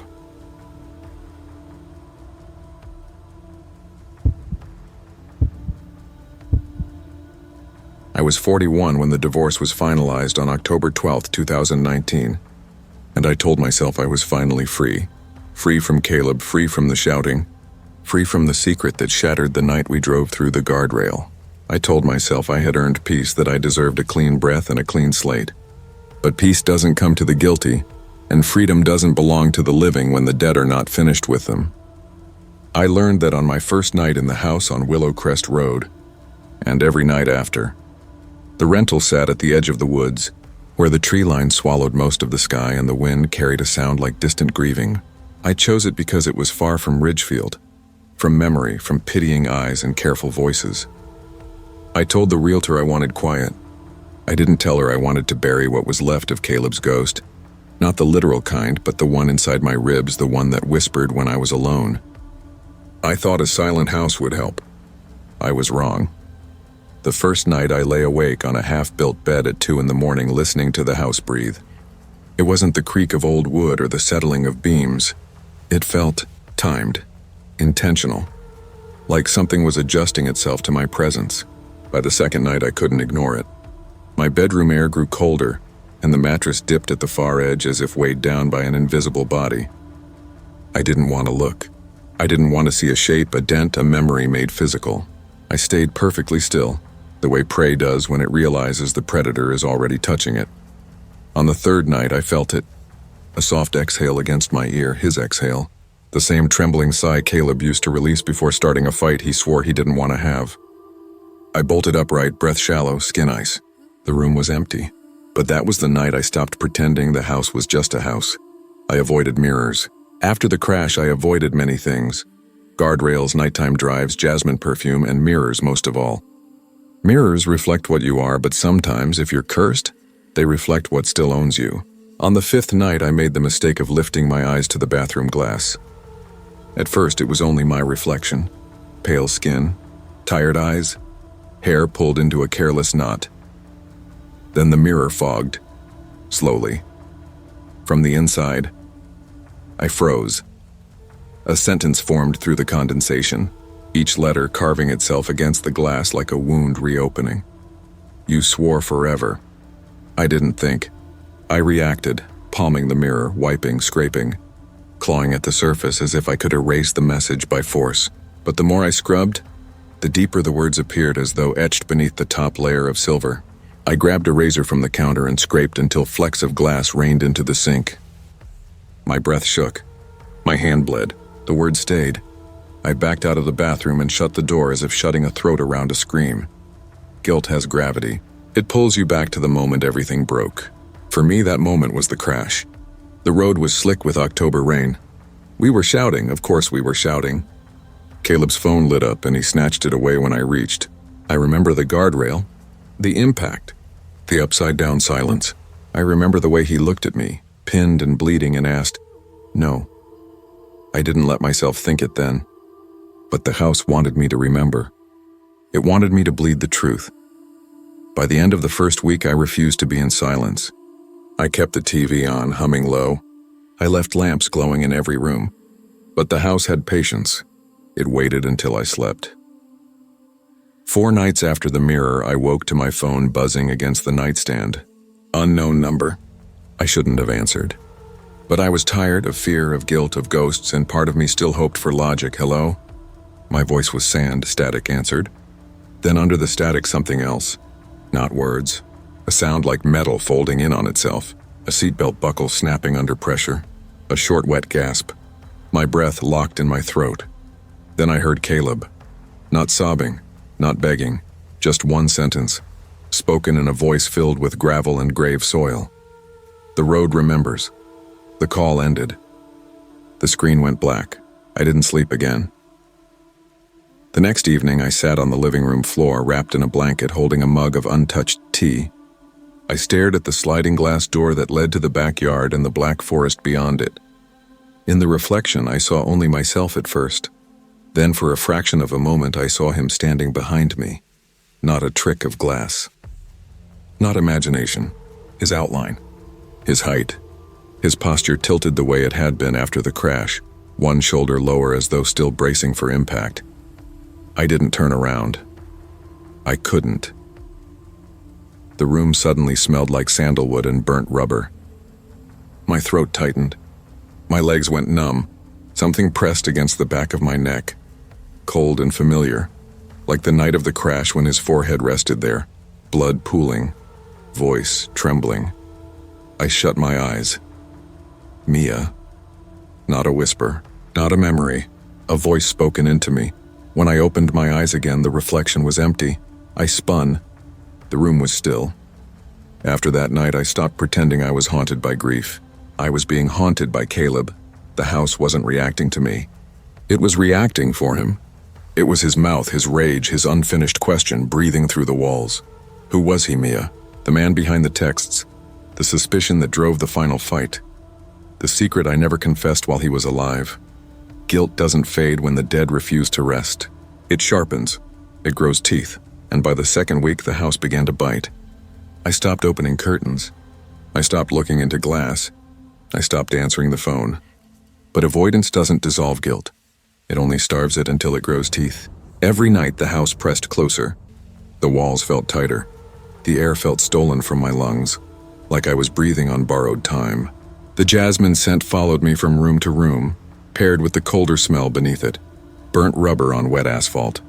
And each time I closed my eyes, I could feel the moment again. The violent tilt of the car, the screech of metal, the way the world turned upside down in one sickening roll. The crash wasn't returning to me. I was returning to it. The night Caleb finally appeared in full, the house made no effort to hide it. There was no whisper, no tease, no flicker, just silence. That terrible, loaded silence. I was sitting at the kitchen table, untouched dinner in front of me, when the lights faded. Not flickered, not flashed, but dimmed like a dying breath. The temperature plunged. My hands trembled, but I didn't run. Running had never saved me. Running only delayed the truth. The sliding glass door reflected the room behind me. At first, I saw only myself in that dim reflection. Drawn eyes, clenched jaw, shoulders knotted from weeks of tension. Then the reflection shifted, filling with a second shape. Broad shoulders, crooked stance, head bent just enough to leer over me. I couldn't move. The scent of sandalwood deepened into something blacker, heavier like soot in my throat. I turned. Caleb stood in the doorway. He wasn't transparent. He wasn't smoke or light. He was wrong.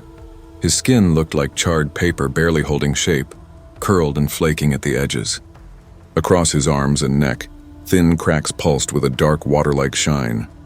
Liquid memory from the rain-soaked road. His eyes were the worst. They weren't sunken or hollow. They were full of a black rippling depth that reflected nothing. Eyes that held no life but contained every second of the death he lived. I pushed back from the table, chair legs screaming across the floor. "Caleb," I whispered, though I don't know why. He hadn't been Caleb since the crash. Maybe not even before the crash. He didn't blink, didn't speak. The room tightened around us. The overhead light popped, glass sprinkling down. Then he stepped forward. I stumbled back, hitting the counter. "What do you want?" I choked out. The air shook. Then his jaw opened. Not wide, but unnaturally slow, like it hurt to shape words with a mouth that shouldn't exist anymore. His voice wasn't a sound. It was a pressure, a pull, a vacuum that swallowed breath from the room. Who was he? The same words he gasped in the overturned car, face bloodied, breath wet, eyes wild. I had never answered then. I stared at him. I stared at the guardrail. I stared at my phone glowing with a text I never should have received. And I stayed silent. I told myself I was in shock. But shock isn't silence. Silence is a choice. "I'm sorry," I whispered now. "I'm sorry, please." His head twitched, ash flaking from his cheek. He took another step. The floor moaned beneath him. "You swore forever." His voice ripped through the kitchen, though his mouth barely moved. Then he screamed, a soundless roar that tore through the air. I dropped to my knees, choking. It felt like the scream was pulling the air out of my body, crushing my lungs from the inside. The pressure wrapped my ribs like a vice. Spots danced in my vision. "Stop!" I gasped, clawing at my chest, searching for breath. "Please, Caleb, stop!" The scream ceased. Silence fell like a weight. Caleb lowered himself, crouching until his face hovered inches from mine. Those black, drowning eyes locked onto me, and I couldn't look away. "The road remembers," he whispered, repeating the phone call. "And so do you." I shook, tears streaking hot down my face. "I didn't mean for you to..." But the lie dried in my mouth before it formed. I did mean for him to suffer that night. Maybe not to die, but to hurt, to feel what I felt, to know I could leave him, to make him scared of losing me. I wanted power for once. I wanted control. When he shouted, I shouted back. When he grabbed the phone, I grabbed the wheel. The secret wasn't that I was texting someone else. The secret was that, for one split second, I didn't care if the car crashed. Caleb didn't need to finish the sentence. He let the truth bleed between us because it was mine to say. "I killed us," I whispered. "Both of us." He went still. The kitchen lights flared, then blew out, plunging us into darkness. Wind howled through the house, though no window was open. The floor beneath me trembled, not like footsteps, but like tires skidding, metal grinding, glass exploding. I was back on that road. Rain pounding, guardrail bending. Caleb upside down beside me, staring with betrayal and disbelief while I sat unbroken, breathing. "I'm sorry," I sobbed, voice breaking. "I'm so sorry." Caleb's hand rose. Not flesh, not bone, just a shape of black memory and ash. He placed it against my chest, above my heart. Cold surged through me, colder than the crash night, colder than guilt, colder than grief. I didn't pull away. For the first time since the divorce, since the crash, since the screaming and the silence and the scent of sandalwood and smoke, I stopped fighting. The house hushed. The pressure in the room shifted. Something loosened, as if the walls themselves exhaled. Caleb leaned close, forehead nearly touching mine. His voice slid through me like a final, unbroken oath. "Come back." I closed my eyes. I didn't feel fear anymore. Only gravity, only consequence, only the road returning. The darkness thickened, swallowing room, house, forest, air. I felt the seatbelt bite my shoulder. I smelled the gasoline on wet pavement. I heard the world tipping, one final time. People say hauntings follow the living. They're wrong. Some hauntings wait, and when we're tired enough, when we're guilty enough, when we're honest enough, we go back on our own. I know where I am. Now, not the kitchen floor, not the rented house, not the bakery apartment in Hartford. I'm back on that rain-slick road, headlights skewed, glass in my hair, Caleb beside me, waiting for the moment I finally stop breathing. This time, I won't walk away.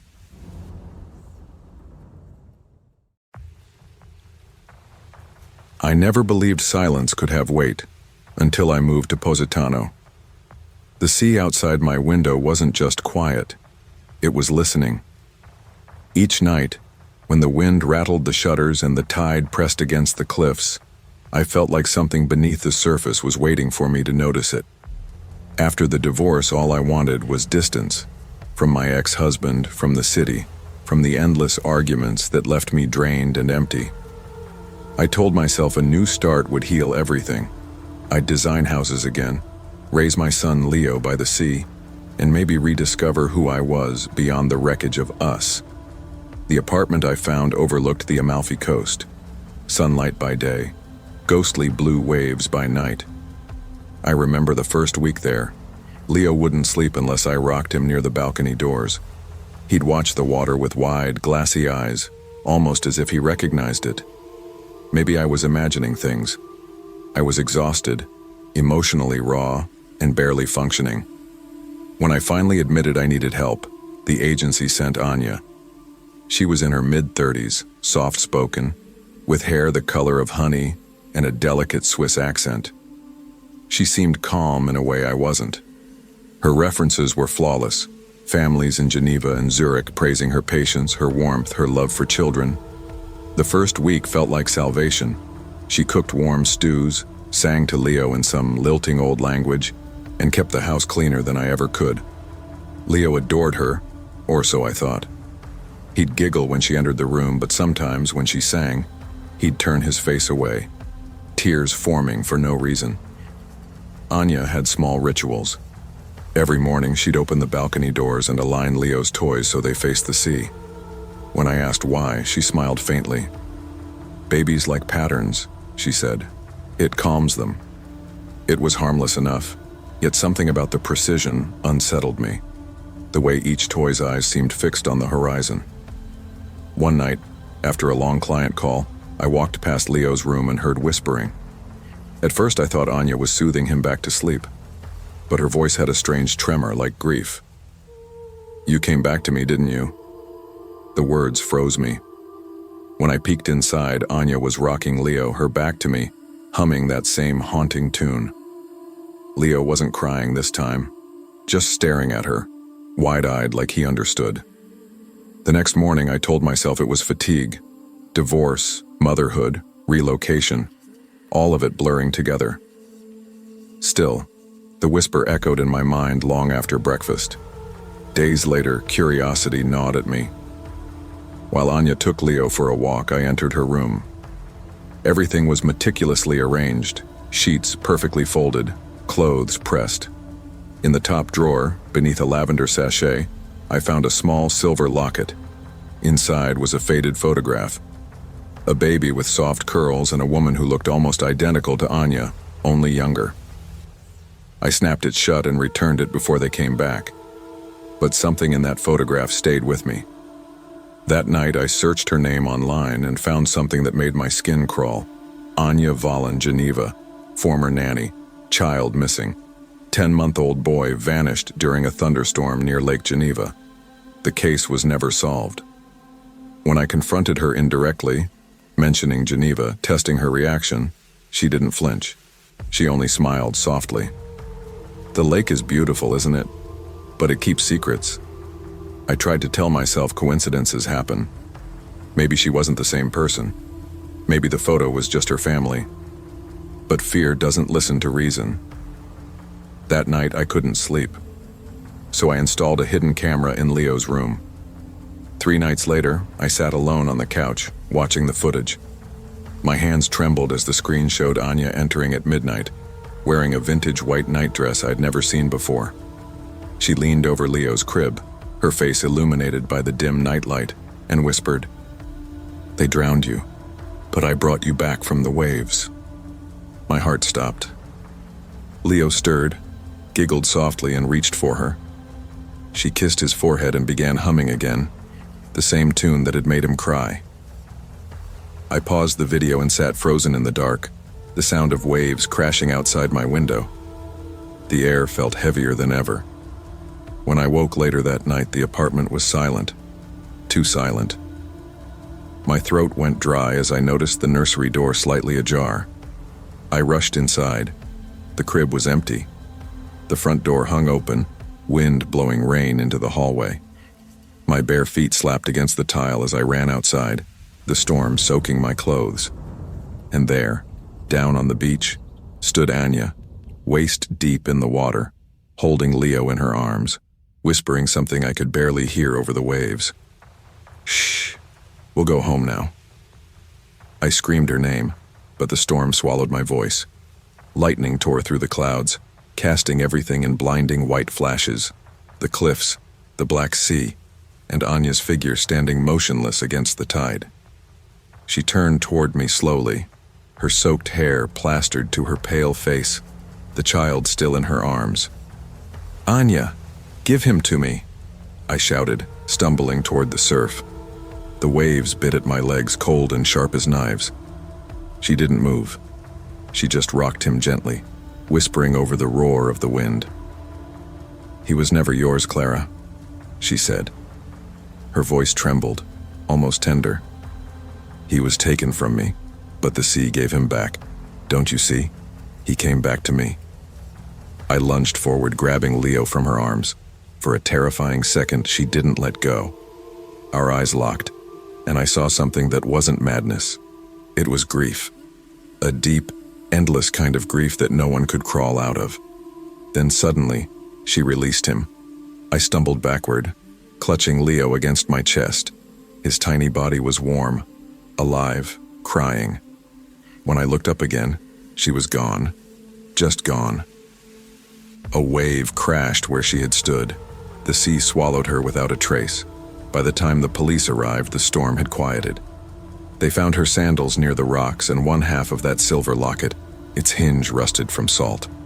They told me it must have been an accident. Maybe she'd gone in after him when the wind blew open the door. But I'd seen her face. I'd seen that look of peace as she vanished beneath the water. I wanted to believe it was over. But strange things never truly end. They linger like the smell of rain long after the storm has passed. For weeks after, Leo wouldn't sleep unless I left the balcony doors slightly open. He'd babble to the sea as if it whispered back. Once I caught him holding a seashell Anya had given him, pressing it to his ear and smiling like he heard a secret. I threw it away, but the next morning it was back in his crib. Sleep deserted me. The nanny cam was gone, washed away in the chaos that night, but her lullaby still haunted my dreams. I'd wake drenched in sweat, certain that someone was humming in the next room. One evening, I sat on the balcony watching the horizon fade into mist. The waves rolled softly, their rhythm almost hypnotic. I tried to tell myself that everything that happened was just trauma, my exhausted mind filling in shadows. But then Leo reached out his little hand toward the sea and murmured one word. "Anya." The sound of it sliced through me. He'd never said her name before. I held him close, whispering that she was gone, that we were safe. But part of me wasn't sure anymore. Maybe she wasn't gone. Maybe she was waiting just beneath the surface, rocking in that endless blue cradle. Months passed. The case was closed. I sold the apartment and moved inland, somewhere far from the coast. Yet, no matter how far I went, water followed me. I'd hear it in the plumbing, dripping like quiet footsteps. Sometimes Leo would wake in the night, pointing to the corner of his room saying, "She's singing again." The doctors called it early memory confusion, trauma imprinting. I told myself they were right, but deep down I knew the truth. Grief doesn't die, it shifts shape. One afternoon, while unpacking boxes in our new home, I found the other half of Anya's locket, clean, shining, like it had never touched the sea. I opened it with shaking hands. Inside, the photograph had changed. The baby no longer looked like the one from before. He looked like Leo. I threw it into the fireplace and watched it burn until the metal warped. But even then, a faint hum rose with the smoke. The same old tune. It's been 3 years since Positano. Leo's older now, brighter, full of life. But every now and then, when he stands near water, bathtubs, fountains, the rain pooling on the street, he hums that same melody under his breath. I've learned to live with it. I've learned that some echoes never fade. Moral lesson. Grief, when left unhealed, can turn love into obsession and memory into madness. Letting go doesn't mean forgetting. It means forgiving what cannot be changed. Because some ghosts aren't born from death. They're born from the refusal to move on. I never imagined that my life would shrink into a single dimly lit corridor.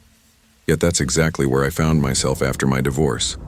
A man of 39 with a degree in history and nowhere to go but backward. The past became my only companion, whispering through the cracks of my mind while the present sat like cold ash in my chest. Elena had remarried, moved into a glass house by the bay, and started posting pictures of wine glasses and sunrises.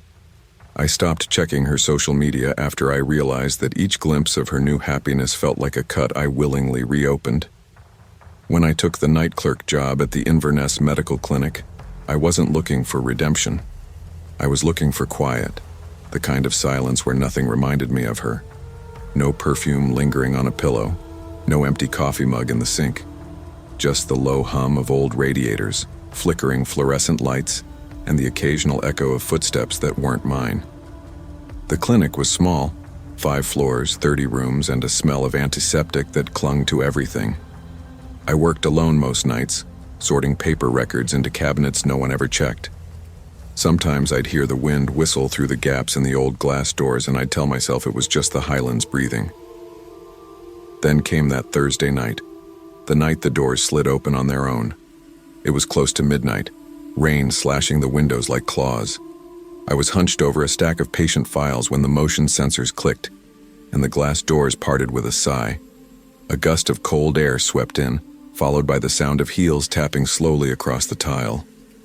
When I looked up, she was there. A woman in a crimson trench coat, water dripping from her sleeves, her dark hair plastered to her face. She moved with a calm, deliberate grace, like someone who belonged there, though I'd never seen her before. "Ma'am," I started, standing quickly. "The clinic's closed. Visiting hours ended at..." She cut me off with a soft voice that carried a strange, hollow echo. "Do you still think about her?" My throat tightened. It had been months since anyone said Elena's name, yet somehow she'd pierced right through the one place I'd buried it deepest. "Excuse me?" I said, forcing a laugh. "Who are you?" Her lips curved into a faint smile. "I know what it's like to lose everything you built." And before I could take another step, she turned and walked down the hallway. Not fast, not hurried, but fading, her red coat dissolving into the shadows until the corridor was empty. Security footage showed nothing. No woman, no coat, just the doors opening and closing at midnight. I tried to explain it to the head nurse in the morning, but she brushed it off with a tired grin. "You've been here too long, Liam. This place plays tricks on lonely people." Lonely people. That phrase echoed longer than her footsteps had. The next few nights were stranger. The building started to hum differently, like it had grown aware of me. The lights would dim at the same hour. The motion sensors would trigger in empty halls. One night, while walking past the pediatric wing, I caught a reflection in the stainless steel panel beside the supply closet, a flicker of red gone before I turned around. The kids in that wing began whispering too.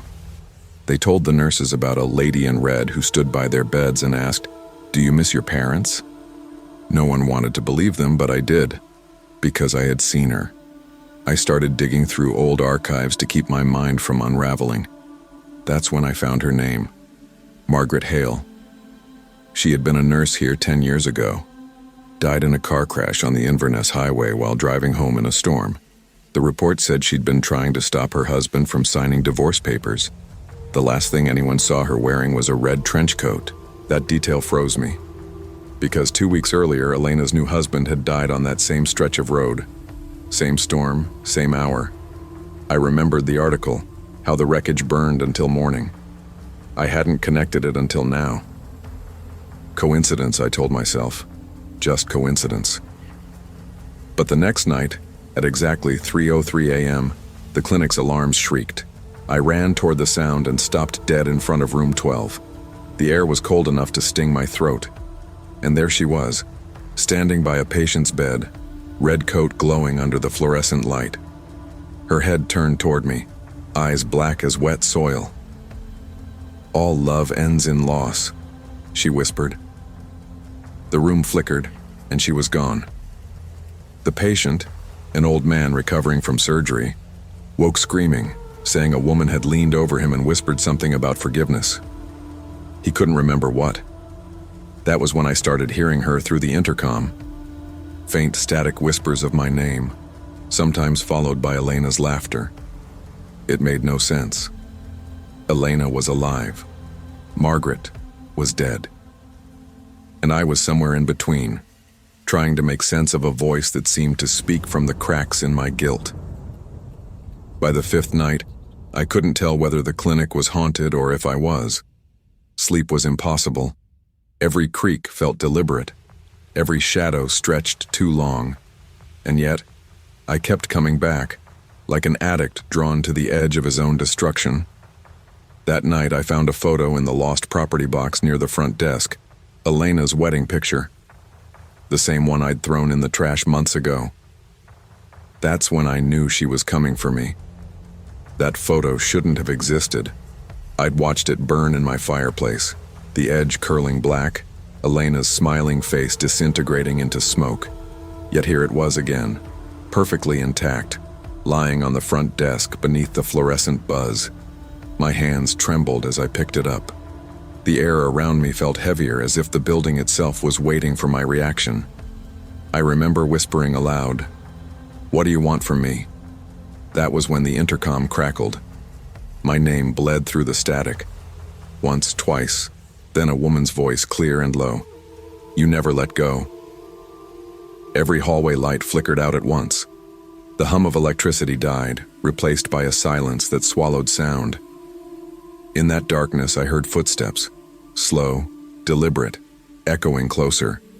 I grabbed my flashlight and turned it on. The beam cut through the hall, landing on a pair of wet footprints. Bare feet, small, feminine. They glistened as they trailed toward the records room, my office. I followed.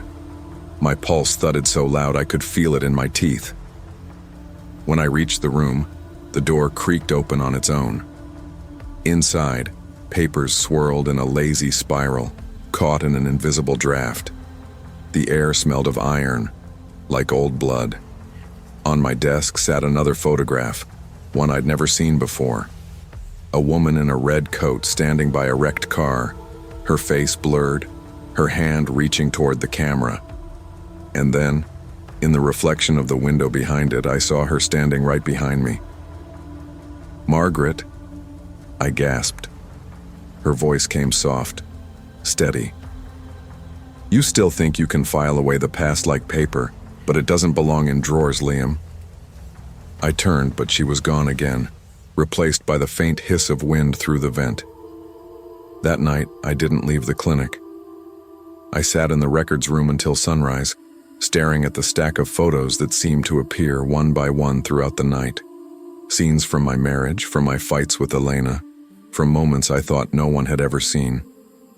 Margaret was in every one of them. The next morning, when the day staff arrived, I must have looked like death itself. My supervisor asked if I needed a break. I said no. Maybe I should have said yes. By the seventh night, the storm had returned. Rain slammed the windows and thunder rolled like a heartbeat under the floor. I tried to focus on my work, but my computer screen kept glitching, flickering between patient files and images of that red coat. Around midnight, the power cut again. Emergency lights flooded the halls in dull orange. The clinic seemed alive, breathing, groaning. I heard the intercom click, and her voice returned. "Do you still love her?" This time I answered without thinking. "Yes." The lights went white hot. Every monitor in the building came on at once, showing the same static image: the wrecked car on the highway, flames in the background, and a figure in red walking toward it. I stumbled backward, tripping over a file box, and then she appeared again at the far end of the corridor. Margaret, the woman in red. Her coat was soaked through, dripping dark patches that looked too much like blood. Her hair hung in strings, her eyes hollow yet knowing. "Why me?" I shouted, my voice breaking. "Why are you showing me this?" She tilted her head, that faint, mournful smile returning. "Because you understand. You both left something unfinished. And love," she whispered, "is the cruelest unfinished thing of all." I stepped forward. "I didn't kill her. I didn't wish her gone." "No," she said softly. "You wished she'd regret leaving." The corridor lights pulsed with each word. The walls seemed to breathe, flexing inward as if the building were a lung. "I tried to stop him," she went on, her voice growing faint. "I tried to make him stay, but he left anyway. He signed the papers, and so did you." "I had no choice," I said. She took a slow step closer, and for the first time I saw her eyes clearly, dark, endless, reflecting my face within them. "We always have a choice, Liam, even in pain." Her voice cracked, breaking into static as the alarms blared.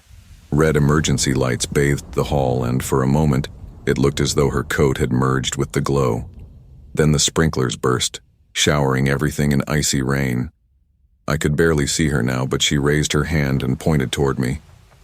"Let go," she whispered, "before you end up like me." The lights died again, and I was alone. When they found me the next morning, I was on the floor, soaked and shaking. The clinic was a wreck. Doors unlocked, alarms tripped, records scattered. I was taken to the hospital, where they said I'd suffered a stress-induced breakdown. I told them what I saw, but they dismissed it as exhaustion and grief. I was suspended from work for evaluation, but even at home, she followed. The TV would flicker on at 3:03 a.m., the screen flashing that same image: red coat, wrecked car. I'd hear the soft tap of heels outside my door, a whisper through the vents. "Do you still think about her?" One night, unable to bear it, I drove to the crash site. The road was slick with mist, the guardrail still twisted from some long-forgotten collision. I parked and sat there, headlights cutting through the fog, waiting for something I couldn't name. And then, through the rain, I saw her. Standing by the bend, her coat glowing faintly in the stormlight. She wasn't looking at me. She was looking down the road where another set of headlights approached. A car moving too fast. The same kind of night. The same kind of mistake. I screamed for the driver to slow down, but the car sped past, vanishing around the curve. When I turned back, Margaret was gone. The silence afterward felt different. Not empty, but finished. I never went back to the clinic. I moved to a smaller town, took a teaching position at a community college. I still hear whispers sometimes, faint echoes of her voice in rainstorms or the click of heels in empty hallways.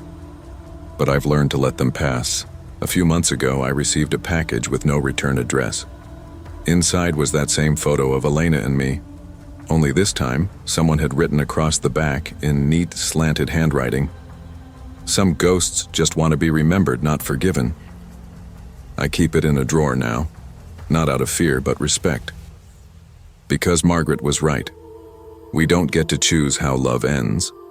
We only choose what parts of it we carry into the dark. Sometimes, late at night, I'll sit by the window with a cup of coffee, watching the streetlights flicker through the rain. And if I see a flash of red passing by, I nod once, quietly, as though returning a promise made between the living and the lost. Moral lesson. The past is not meant to be buried. It is meant to be understood. Letting go is not forgetting. It is forgiving yourself for the things that could not be saved. Some ghosts remain because we refuse to forgive the living parts of ourselves that created them. Only when we release our guilt can we truly free the spirits that linger within us. I still remember that night when the snow fell like ash, thick, relentless, and soundless. It wasn't supposed to be this way. When I left Paris after the divorce, I told myself I was escaping the noise, the fighting, the papers, the bitterness that had turned every memory of love into something rotten. I was a literature teacher who suddenly couldn't read her own life anymore. So when the Dubois family offered me a winter babysitting job in the Alps, I said yes, without hesitation. The chalet sat high above a frozen valley, wrapped in pine and silence. It was postcard beautiful, until the wind began to move through the trees like it carried a voice. The Dubois couple, elegant and constantly rushing, were off to a charity gala in Chamonix. They promised they'd be back before the weather worsened. That left me with Lucy and Theo, their children, one shy, the other restless, and a storm that was already licking at the windows. Lucy was a quiet girl of 9, too observant for her age. She watched me unpack books by the fireplace and asked, "Do you get lonely?" I smiled and told her, "Only when it's quiet." She nodded like she understood something adults usually don't. Theo, just 6, spent his time chasing shadows, laughing at nothing, and asking if the snow could swallow people whole. I told him no, though even as I said it, I wasn't sure. By nightfall, the world outside turned white and blind. The blizzard came faster than predicted, erasing everything, roads, trees, even the distant lights of other chalets. The electricity flickered once, twice, then steadied, though the house groaned with each gust of wind. I read to the children by the fire, old fairy tales, ones where forests whispered secrets and monsters hid behind familiar faces. But Lucy kept glancing at the tall glass doors, her small voice trembling. "The men outside are watching." I followed her gaze. Nothing but swirling snow. "There's no one out there," I said softly. She didn't answer, only pulled her knees to her chest and stared harder. I thought maybe she'd been dreaming, until I saw it too.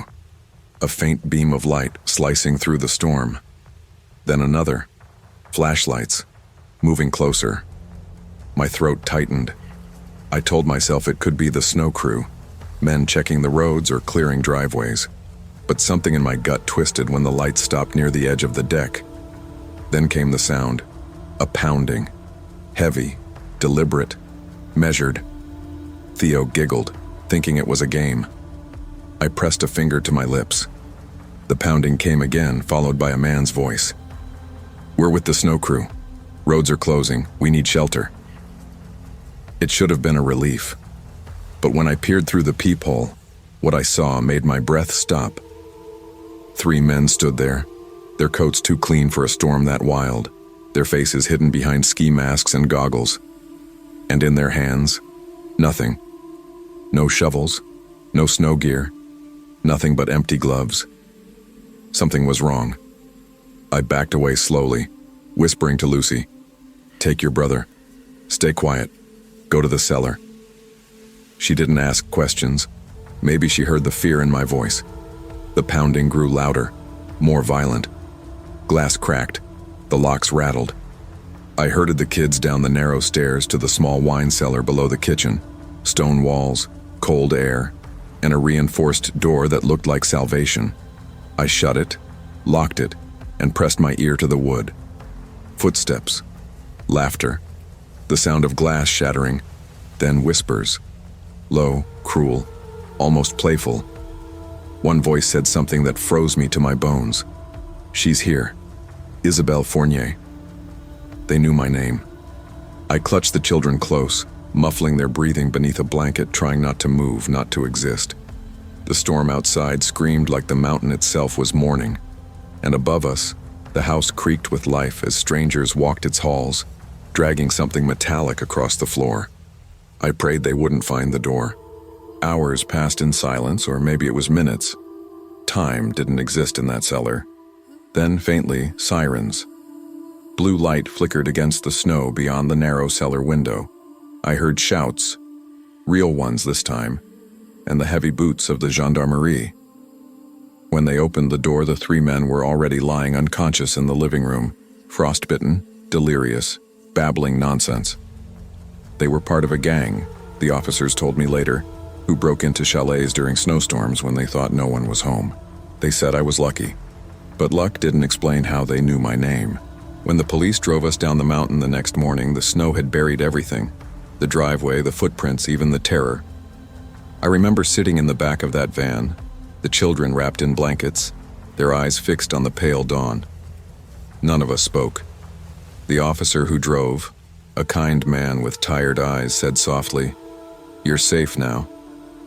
But I didn't believe him. Safety felt like a word people used to stop others from shaking. Back in Paris, the noise of the city should have comforted me, but it didn't. The blizzard still echoed in my ears. I started teaching again, though my mind was somewhere else, back in that cellar, listening to the sound of men whispering my name. I told myself it was coincidence. Maybe they'd found mail, an ID, something with my name on it. That was the logical answer. I clung to logic the way a drowning person clings to a floating door. But then came the calls. The first one, 2 weeks later, from a blocked number. Static at first, then silence. I was about to hang up when a faint sound came through. A breath, slow and deliberate. Then a man's voice, low and cold. "We found you again, Isabel." The line went dead. I reported it, of course. The police were polite but skeptical. "Could be a prank," they said. After media coverage, sometimes people do that. But I hadn't told anyone about the whisper, not even the officers at the chalet.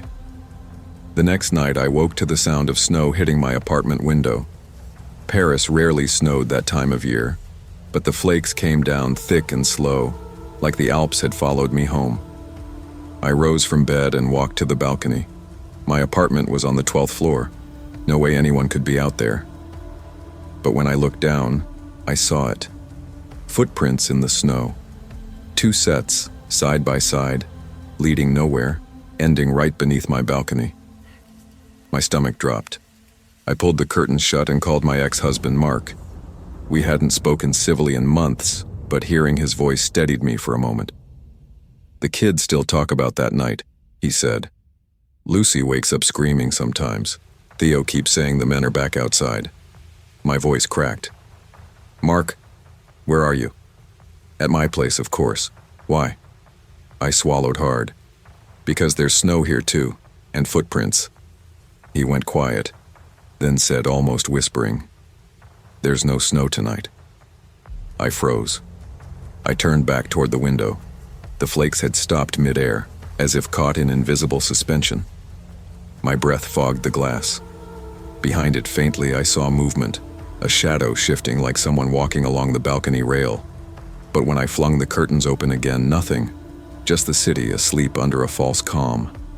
Days bled into weeks. I tried to move on. Therapy, medication, routines. I even visited the children at Mark's new apartment near Montparnasse. Lucy wouldn't meet my eyes. Theo clung to me and whispered, "They said you shouldn't have left the mountain." His little hands were ice cold. That night, Mark called again, his voice trembling. "The security cameras outside picked up something," he said. 3 figures walking in the snow near the parking lot.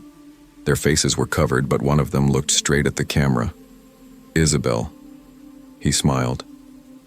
The police searched, but there were no footprints, no trace, only the footage, distorted and grainy. I stopped sleeping. Every time I closed my eyes, I saw that smile, that frozen valley, that door trembling under the weight of unseen hands. One morning I received a parcel with no return address. Inside was a single item, a child's mitten, damp and reeking of pine, Lucy's mitten, the one she'd lost that night in the cellar. My breath caught as I turned it over. On the inside, written in faded ink, was a message. Not finished. That was the moment I knew it wasn't just a burglary. The men, or whatever they were, hadn't come for money. They'd come for me. For reasons I still can't explain, they had found something inside that house, something that called to them, through the storm, through the distance, through me. I left Paris soon after, moved south to Marseille, where it never snowed. I changed my number, my address, even my name. And yet, last week, when I opened my window to let in the evening air, a chill swept through the room. Sharp, biting, familiar. I looked down at the street and saw a delivery van covered in frost. Across its side, drawn in the condensation, was a single word written by a finger that knew me too well. Found. Now I live waiting for the snow. Because I know when it falls again, they'll come. Not for a burglary, not for money, but to finish what they started. And I've learned something through it all. No matter how far you run, guilt follows like a shadow in the storm.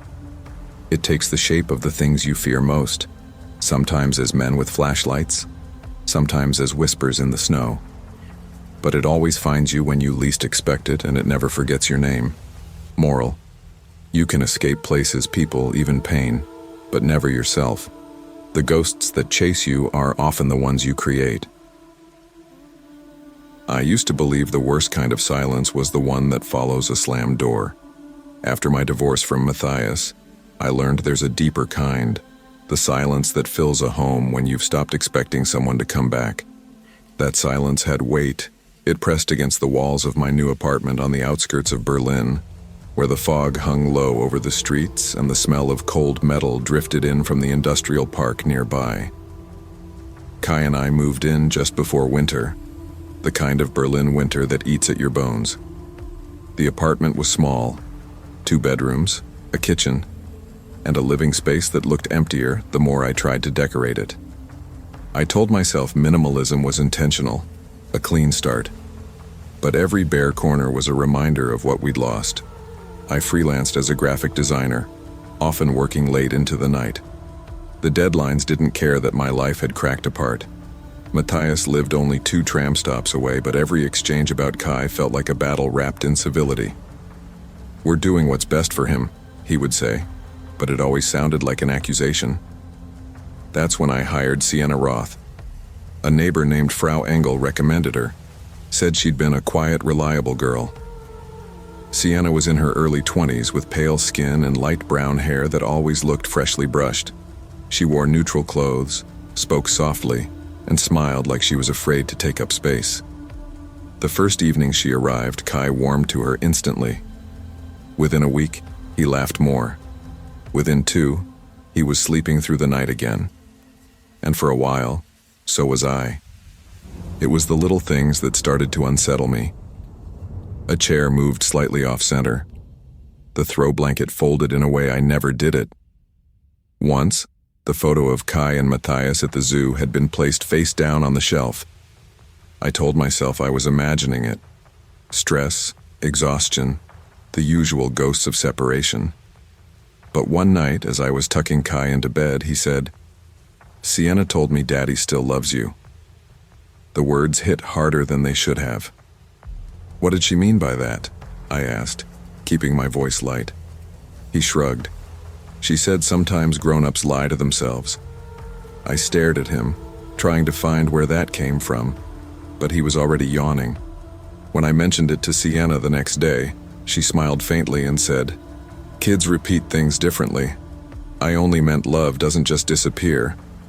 Her tone was calm, even kind, but there was something in her eyes that lingered too long on mine, as if she was trying to read me. That night I dreamed Matthias was standing in our old living room calling my name, and Sienna stood beside him, holding Kai's hand. When I woke up, my bedroom door was slightly open. I could have sworn I'd closed it. It was a Thursday evening when I came home early. My meeting had been canceled, and I thought I'd surprise Kai with takeout and a movie. The apartment was quiet, except for a faint sound coming from my bedroom. When I pushed open the door, I froze. Sienna was sitting on the floor surrounded by my old wedding photos, the ones I'd packed away in a storage box under the bed. The pictures were spread around her like a ritual, and she was tracing Matthias's face with her fingertip. "He looks happier in these," she said softly without looking up. "You shouldn't have given up so easily." My throat went dry. "What are you doing in here?" She blinked as if waking from a trance. "Oh, I'm so sorry, Alara. Kai mentioned these pictures once. I thought maybe it would comfort him to see his parents together." "Get out of my room." My voice cracked, and she flinched, but didn't move right away. Instead, she gave me this faint, understanding smile. "I just think love doesn't end because a marriage does," she said, standing slowly. "Some things stay." I wanted to yell, but Kai's voice came from the hallway. "Mom, what's wrong?" Sienna turned, smiled at him, and said gently, "Nothing, sweetheart. I was just helping your mom remember." After she left, I locked the bedroom door. That night I called Matthias. "You're overreacting again," he said after I told him everything. "You always make drama out of nothing. She's probably just sentimental." It was the same tone that had burned our marriage to ashes. Patronizing, weary, detached. I hung up before he could say more. 2 days later, Kai's school called. The teacher's voice was tight. "Ilara, Sienna came to pick up Kai early today. She said you gave permission." My stomach turned cold. I hadn't. The police found them 3 hours later at a park across town. Sienna was crying, saying she was saving him from the lies. She was arrested, and I filed a restraining order that night. For weeks after, I couldn't sleep. I'd double-check the locks, stare out the window, and swear I saw movement in the alley below. Then one morning, snow had drifted inside through the open living room window. On the sill sat a single photo, my wedding picture, newly printed. Matthias's face had been scratched out. Winter deepened, and Berlin felt like a city caught in permanent dusk. The restraining order against Sienna didn't silence the unease that crept into my life. I caught myself glancing at every reflection, every passing shadow near the building. Even Kai noticed. "Mom, you keep looking out the window," he said one night. I smiled weakly, telling him I was just checking the weather. But the truth was darker. Small disturbances began again. Faint, unsettling echoes of her presence. A faint smell of her perfume in the hallway. My keys once on the counter appearing on the windowsill. Kai's tablet showing missed video calls from an unknown number. Each time I told myself it was coincidence. I wanted to believe in normalcy so badly it almost became a religion. One Saturday, Matthias came by to drop off Kai after his weekend visit. The moment I opened the door, his eyes darted around the apartment. "You still haven't fixed the lock?" he asked, tapping the loose latch on the doorframe. "I haven't had time," I said flatly. He sighed, the way he used to when we were married. "You need to let go of your paranoia, Ilara. Sienna's gone." "Gone?" I shot back. "She tried to take our son, Matthias. She's not gone. She's obsessed." He rubbed his temple. "The police said she moved out of Berlin. Maybe you should do the same." It was a cruel suggestion, but maybe he was right. That night I dreamed again. Sienna standing in my bedroom doorway whispering, "He was never yours to lose." When I woke, my heart was pounding so hard I could hear it in my ears. I went to check on Kai. His room was empty. Panic tore through me. I rushed to the living room. The window was open again, snow spilling across the carpet. But then I heard his voice, faint, from the stairwell outside. I ran down and found him standing in his pajamas, shivering. "I heard someone calling me," he said. "It sounded like Sienna." That night, I slept sitting by his door, listening to the cold hum of the radiators and the wind scraping against the window glass.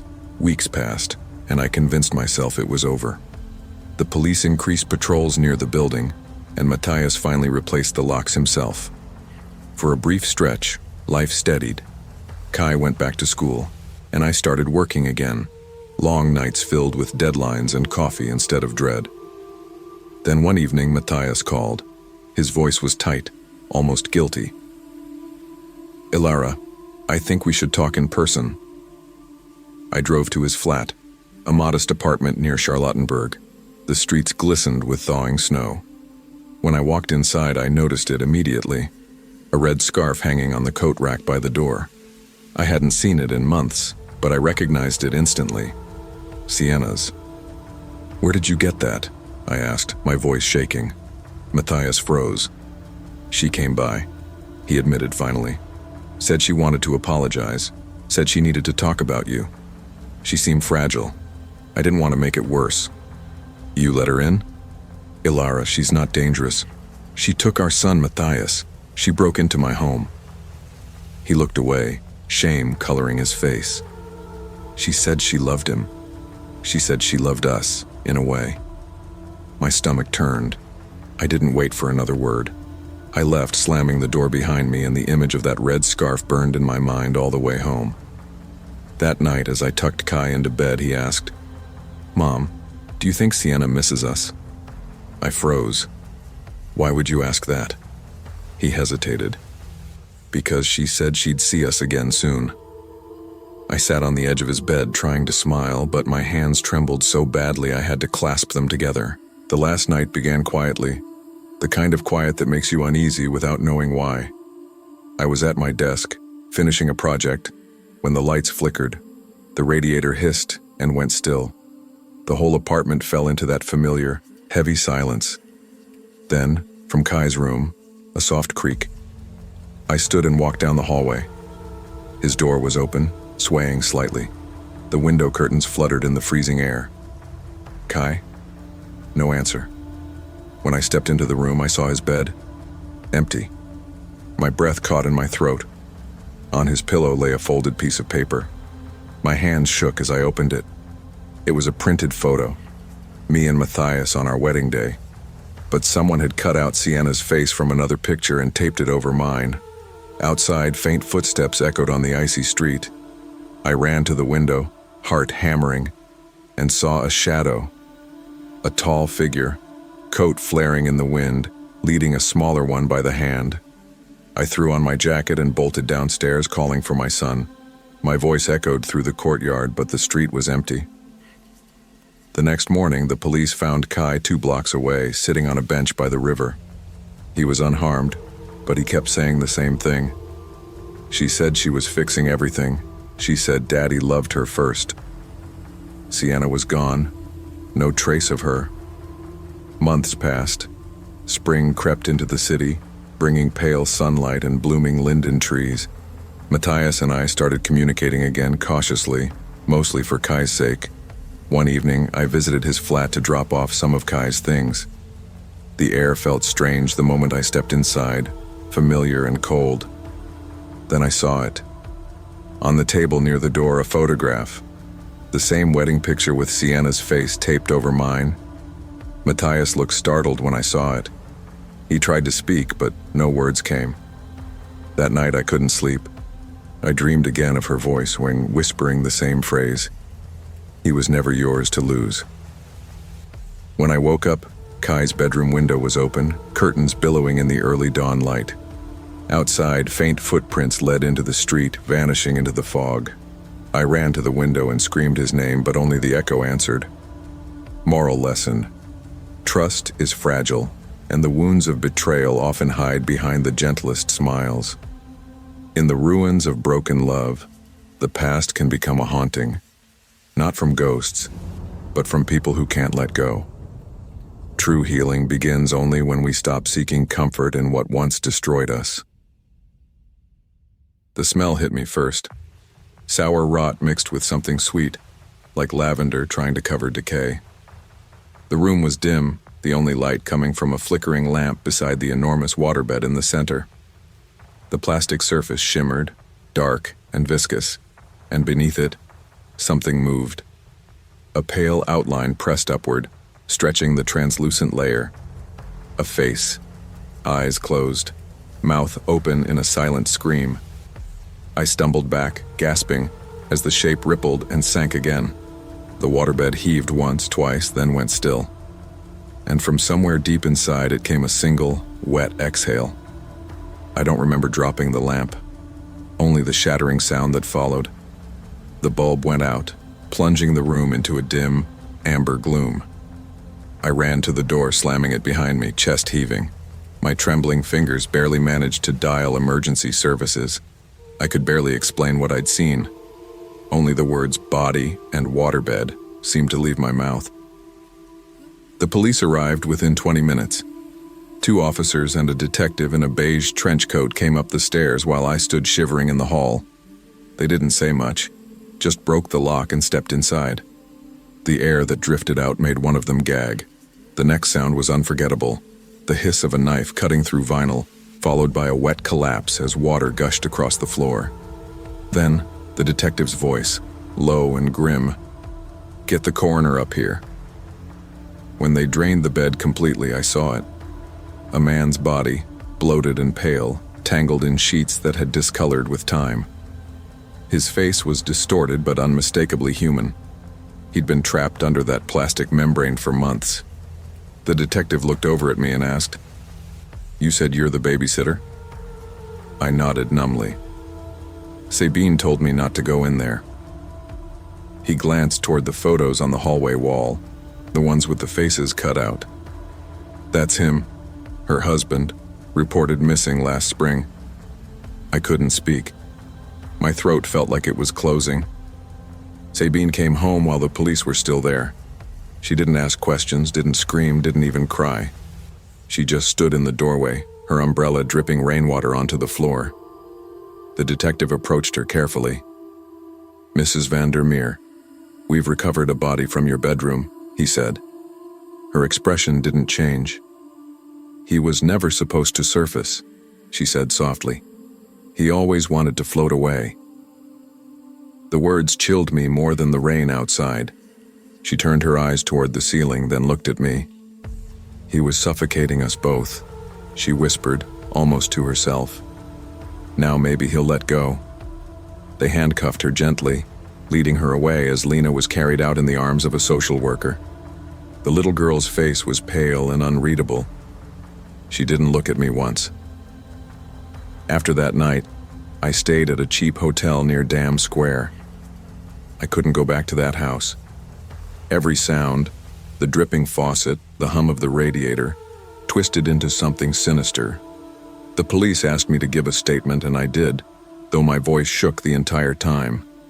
They told me Sabine had confessed to an act of passion after finding out her husband was planning to take Lena away during the divorce. She'd killed him in a fit of rage and hidden his body in the waterbed they'd shared. She'd told herself it was poetic, that he would float forever. Months later, I returned to London, but something in me had changed irreversibly. I couldn't paint anymore. Every time I tried, all I saw were ripples of blue and gray, water, endless and heavy. I couldn't sleep on soft beds. I bought a narrow cot with a firm mattress wrapped in linen so crisp it crackled when I moved. And I avoided water whenever I could.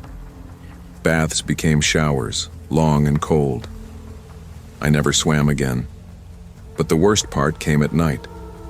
Just as I began to drift off, I'd hear it, faint and rhythmic somewhere beneath me. The sound of liquid shifting, sloshing, like a breath drawn underwater. At first I thought it was imagination, a leftover echo from Amsterdam.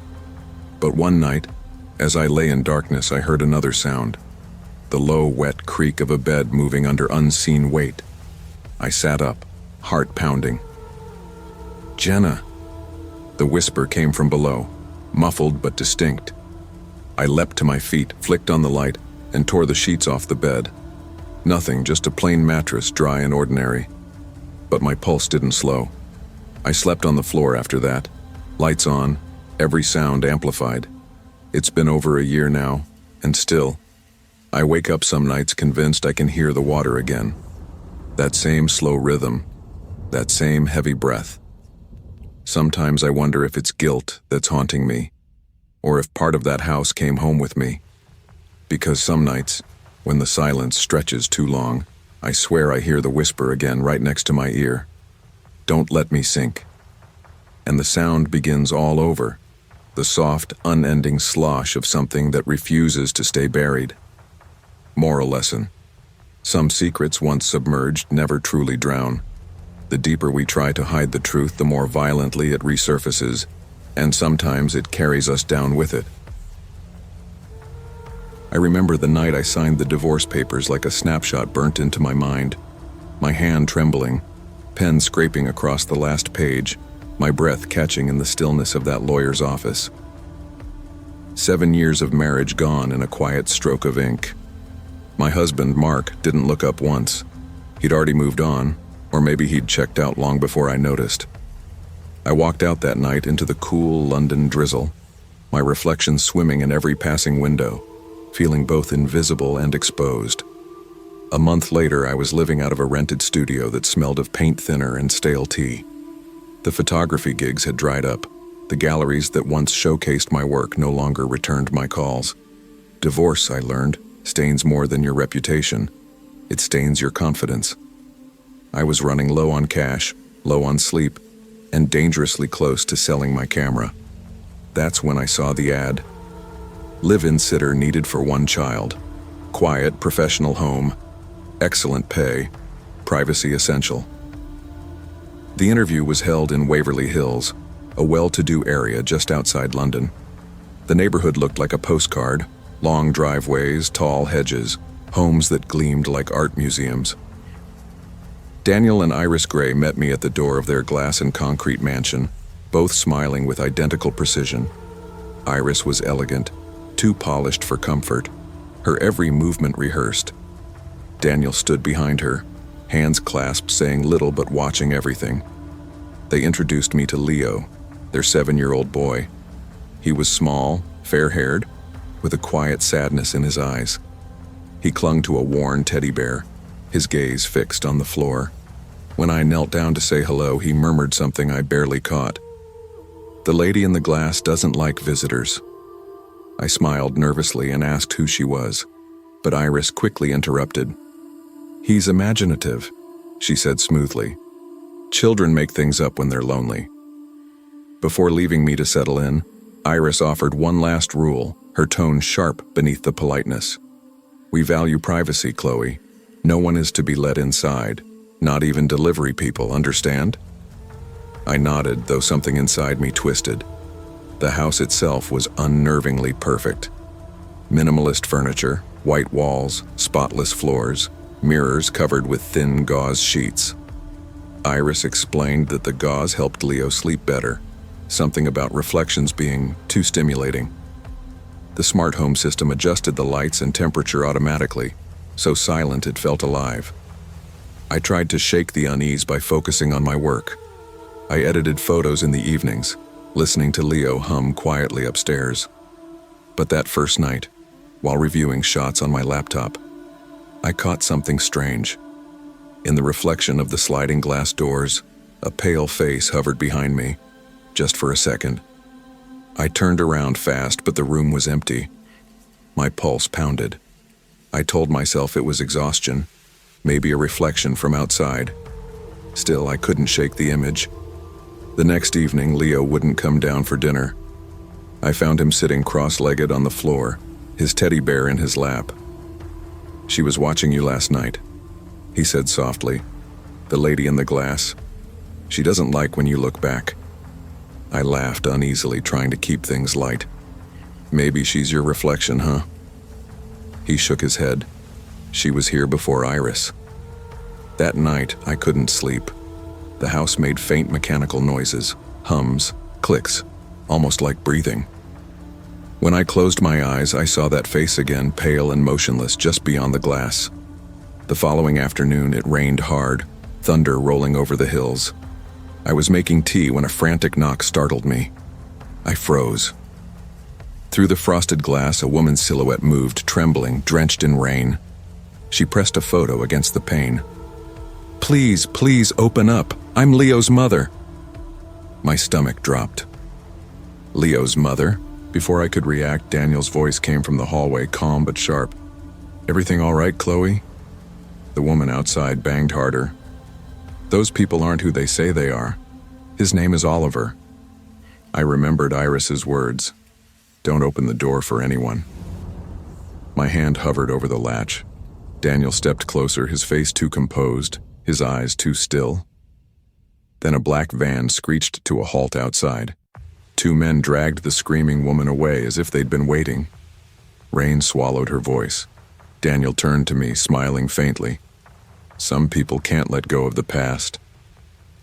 That night, as thunder rattled the house, Leo whispered from upstairs, "They keep us for pictures." And in that moment I realized I wasn't just the babysitter. I was the next photograph waiting to be taken. I didn't sleep that night. Every sound made me flinch. The whisper of the automated blinds, the clicking of the air system, the faint patter of Leo's restless footsteps upstairs. My mind replayed the woman's voice, the way she screamed that name. Oliver.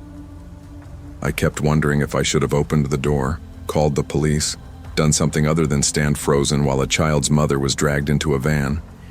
But Daniel's calm smile lingered in my head, as cold as the house itself. The next morning, Iris made pancakes, humming like nothing had happened. Her movements were robotic, her words precise. "Leo had a nightmare?" she asked casually. "He's imaginative. You shouldn't encourage it."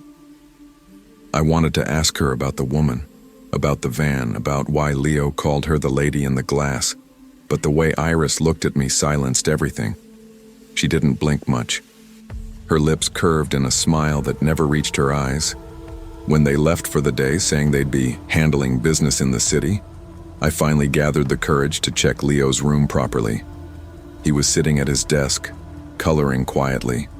On the walls were dozens of pictures taped neatly in rows. My breath caught when I looked closer. They weren't drawings. They were printed photographs. Each showed a different child. Some were toddlers, some Leo's age, all posed the same way, against a smooth gray wall, blank-faced, eyes wide. Every picture had a small number written in the corner. 2015, 2016, 2018. I counted at least 20 of them. "Leo," I whispered. "Where did you get these?" He didn't look up. "They make us take turns. The lady chooses. She takes pictures through the glass." I didn't understand at first, but something in his voice, flat, almost rehearsed, made my stomach twist. The mirrors, the glass, the gauze sheets weren't for sleep. They were for hiding something. I pulled one down. The mirror behind it wasn't a mirror at all. It was a dark pane of one-way glass. My reflection didn't look back at me, just emptiness. My pulse raced. I tapped it lightly. Hollow. Behind it, faintly, a red light flickered. A camera. The realization hit like ice water. We were being watched. I grabbed my phone, trying to call the police, but the screen flashed, "No service." I checked the house phones. Every single one had a single contact saved. Emergency. When I pressed it, Iris's voice answered. "Everything all right, Chloe?" she said sweetly. I dropped the receiver. That night, I packed Leo's bag quietly and told him we were going on a little adventure. He didn't ask questions, just clutched his teddy bear tighter. But when I opened the back door, the alarm blared, lights flaring across the yard like a stage. From the top of the stairs, Daniel appeared, barefoot, silent, eyes shining in the dim glow. "You weren't supposed to see that," he said evenly. "You should have trusted us." I ran, dragging Leo through the hallway, heart pounding in my throat. The glass walls reflected us from every angle. Me, the boy, and behind us flashes of another figure. A woman's pale face, hair floating like she was underwater, eyes hollow. Leo screamed, "She's coming!" We stumbled into the living room, the air cold and sharp. Every screen in the house lit up at once, playing silent footage. Dozens of children posing in front of that same gray wall. And then, in one of the feeds, I saw myself, standing exactly where I was now, holding Leo. Behind me, the pale woman moved closer. I turned. Nothing. But the reflection remained. Daniel's voice echoed from the intercom. The lady in the glass doesn't like when people leave before their picture is taken. I smashed the nearest panel with a lamp, sparks flying. Leo screamed as lights flickered, alarms wailed. Smoke filled the room, thick and acrid. I didn't think, I just ran. Through the back hallway, through a service door, out into the freezing night. We ran barefoot across the wet grass, through the field until the house was a blur of light behind us. When I woke up, it was daylight. I was lying on the shoulder of the Waverly bypass, clothes torn, feet raw. No Leo, just his teddy bear clutched in my hand. The police found me hours later, delirious, mumbling about glass walls and cameras. They searched the property, but the house was empty. No photos, no cameras, no sign of Daniel or Iris Gray. Even the mirrors were shattered, as if someone wanted to erase every trace of what happened. For weeks, detectives questioned me, trying to separate trauma from truth. They later discovered the Grays weren't real people, just aliases linked to multiple missing child reports, all from divorced households, children whose custody battles left them vulnerable. Leo, or Oliver, was never found. Sometimes, late at night, when I edit photos again, I see reflections I can't explain, faces in the glass that don't belong. The Waverly house still stands, abandoned, its smart lights flickering at odd hours. People say you can hear a child crying near the property line, or see a pale woman's silhouette waiting behind the windows. I don't go near it anymore, but I still dream of Leo's voice whispering from the dark. They keep us for pictures, and every time I wake up, I remind myself of the lesson I learned too late. Some people don't just want to capture beauty, they want to own it. And sometimes what looks like opportunity is just a trap behind glass. Moral: trust your instincts, no matter how irrational they seem. Evil often hides behind politeness, and not every reflection is meant to be seen. I never planned to start over at 33, much less alone. Divorce wasn't something you put on your bucket list, but after 8 years of marriage that had quietly rotted from the inside out, leaving felt like survival. I packed what I could into my old Subaru, laptop, a few manuscripts, my grandmother's quilt, and a coffee maker, and drove north until the city lights faded into mist.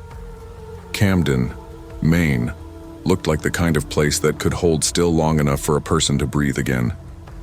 The Carter house stood at the edge of a cliff overlooking Penobscot Bay. A gray shingled cottage with a sagging porch and weather-beaten shutters, it looked exhausted, as if it had been holding its breath for decades. The realtor told me the previous owners had left in a hurry, and that most of the furniture was still inside if I wanted it. That didn't bother me. The idea of living among someone else's ghosts seemed almost poetic for a writer trying to finish a novel about broken people and forgotten promises. The first few nights were calm. The wind from the bay sang through the cracked window panes, and gulls shrieked like restless children in the fog. I wrote until my fingers cramped, slept late, and told myself I was healing. That was before I met Mira. She appeared one afternoon as I was bringing in groceries, a small girl with tangled brown hair and wide gray eyes that didn't seem to blink enough. "You're the new lady," she said softly. Her mother, Kara, appeared moments later, a woman in her late 30s with tired eyes and a too bright smile. She apologized for Mira wandering over and offered a quick wave before leaving again. Over the next week, Kara began dropping Mira off for a bit while she ran errands. I didn't mind. The girl was quiet, content to draw or read while I worked. One day, as I showed her where the extra markers were, she stopped near the cellar door. "You shouldn't open it," she whispered. "He's still down there." I laughed, uneasy. "Who's he, sweetheart?" She just stared at the door.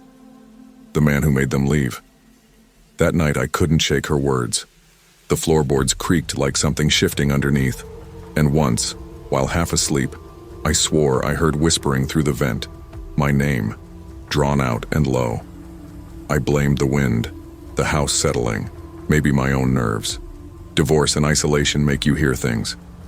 When I mentioned it to Kara the next day, her expression flickered. "You shouldn't listen to everything children say," she said quickly. "They get confused." But her hands were trembling when she said it. Weeks passed. The house grew colder, even as summer fought to hold on.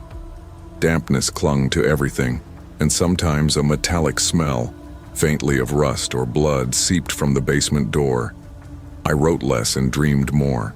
Dark water, a voice calling from below, a chain dragging across wood. Then came the storm. Kara dropped Mira off before dusk and never returned. The rain came in sheets, slamming against the windows, and the power flickered out. Mira slept in the spare room, but around midnight, I woke to muffled crying. I found her standing barefoot in the hallway, pale as the moonlight spilling through the cracked door. "He's calling me again," she whispered. "He wants you to open it." Her small finger pointed toward the cellar. My stomach twisted. The handle was cold under my palm, rusted but not locked. The hinges groaned as I pulled it open, and the smell hit first: damp earth, rot, and salt water. My flashlight beam trembled over the steps, catching the glimmer of something wet below. Drip, drip. "Mira, go upstairs," I said, my voice shaking. She didn't move. I took one step down, then another. The light reached the bottom and I froze. A man sat bound to a chair, ropes cutting into bloated skin, his face swollen and gray. Seaweed tangled around his neck like a noose, and salt crusted his cheeks. His eyes, what was left of them, faced the stairs, pleading even in death. The beam flickered and I screamed, stumbling backward. Mira didn't flinch. Her voice changed, flat, almost adult. "Mom said not to show anyone." I backed away, heart hammering, dragging her with me, when the front door burst open. Kara stood there, soaked to the bone, a kitchen knife glinting in her hand. "You shouldn't have opened that," she hissed. "We were almost free of him." I didn't wait to hear more. I shoved past her and dove through the window, glass shattering around me as the rain swallowed my scream. I hit the ground hard, the wet earth knocking the air from my lungs. The cliffside was slick with rain, and I slid until I slammed against a rock near the shoreline. The house loomed above me, its windows dark, the porch light swinging wildly in the storm wind. I thought I saw Kara's silhouette in the doorway, but it vanished when lightning split the sky. I staggered toward the road, soaked and trembling. Every flash illuminated the path, every shadow felt like something reaching for me. My hands bled from the glass, my knees scraped raw, but I kept moving. By the time I reached the highway, headlights cut through the rain. A truck driver who pulled over when he saw me stumbling. He shouted something I couldn't hear, wrapped a blanket around me, and radioed for help. The police came at dawn. They found me half conscious, muttering about a dead man in the basement and a child who shouldn't exist. They drove me back to the Carter house, though I begged them not to. The morning light made it look almost peaceful, gray shingles shining with dew, the waves calm below. But the cellar door stood open, swinging slightly in the breeze. They went down. I waited on the porch, clutching the blanket like armor, praying they'd find the body, that something would prove I wasn't insane. But when the officers came back up, their faces were unreadable. "There's no body," one said quietly. "Just an old chain bolted to the floor, and a puddle of water. Water, not blood, not rot, just water, cold and clean, as if the storm had washed everything away." I told them about Mira, about Kara, about the knife and the man in the chair. They exchanged glances. No one named Kara lived in the area. The cottage had been vacant for years, since the Carters disappeared after a supposed boating accident. The records showed a husband, wife, and one son, no daughter. I was taken to the hospital for observation. The doctor used soft words: trauma, exhaustion, possible hallucination. My story made the local paper for a day, a writer's breakdown on the Maine coast. I left Camden soon after, leaving the Carter house to rot. But the house never left me. Months passed, and I tried to write again from my small apartment in Boston. At first, I avoided the story, sticking to essays and safe fiction. But at night, when the city quieted, I'd hear faint knocking beneath the floorboards, steady, slow, like something tapping from underneath. The first time it happened, I froze, telling myself it was just the old pipes. The second time, I moved to the couch. The third, I started sleeping with the lights on. Then came the dreams. I'd see the basement again, smell the salt and decay, and always hear that voice whispering my name through water.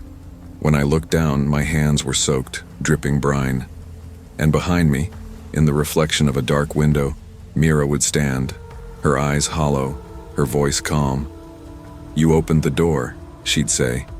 "Now it's your turn to keep it shut." I tried to forget, to bury it in work. But curiosity is a cruel companion. One night I pulled out my laptop and searched Carter House, Camden, Maine. What I found twisted something deep inside me. A local blog post, dated 20 years earlier, described a tragedy.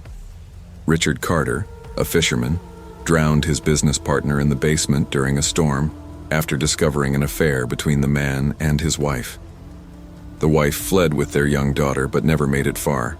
Both were found weeks later, their car submerged off the coastal road. Locals said the sea took back what it was owed. The daughter's name was Miranda. Mira.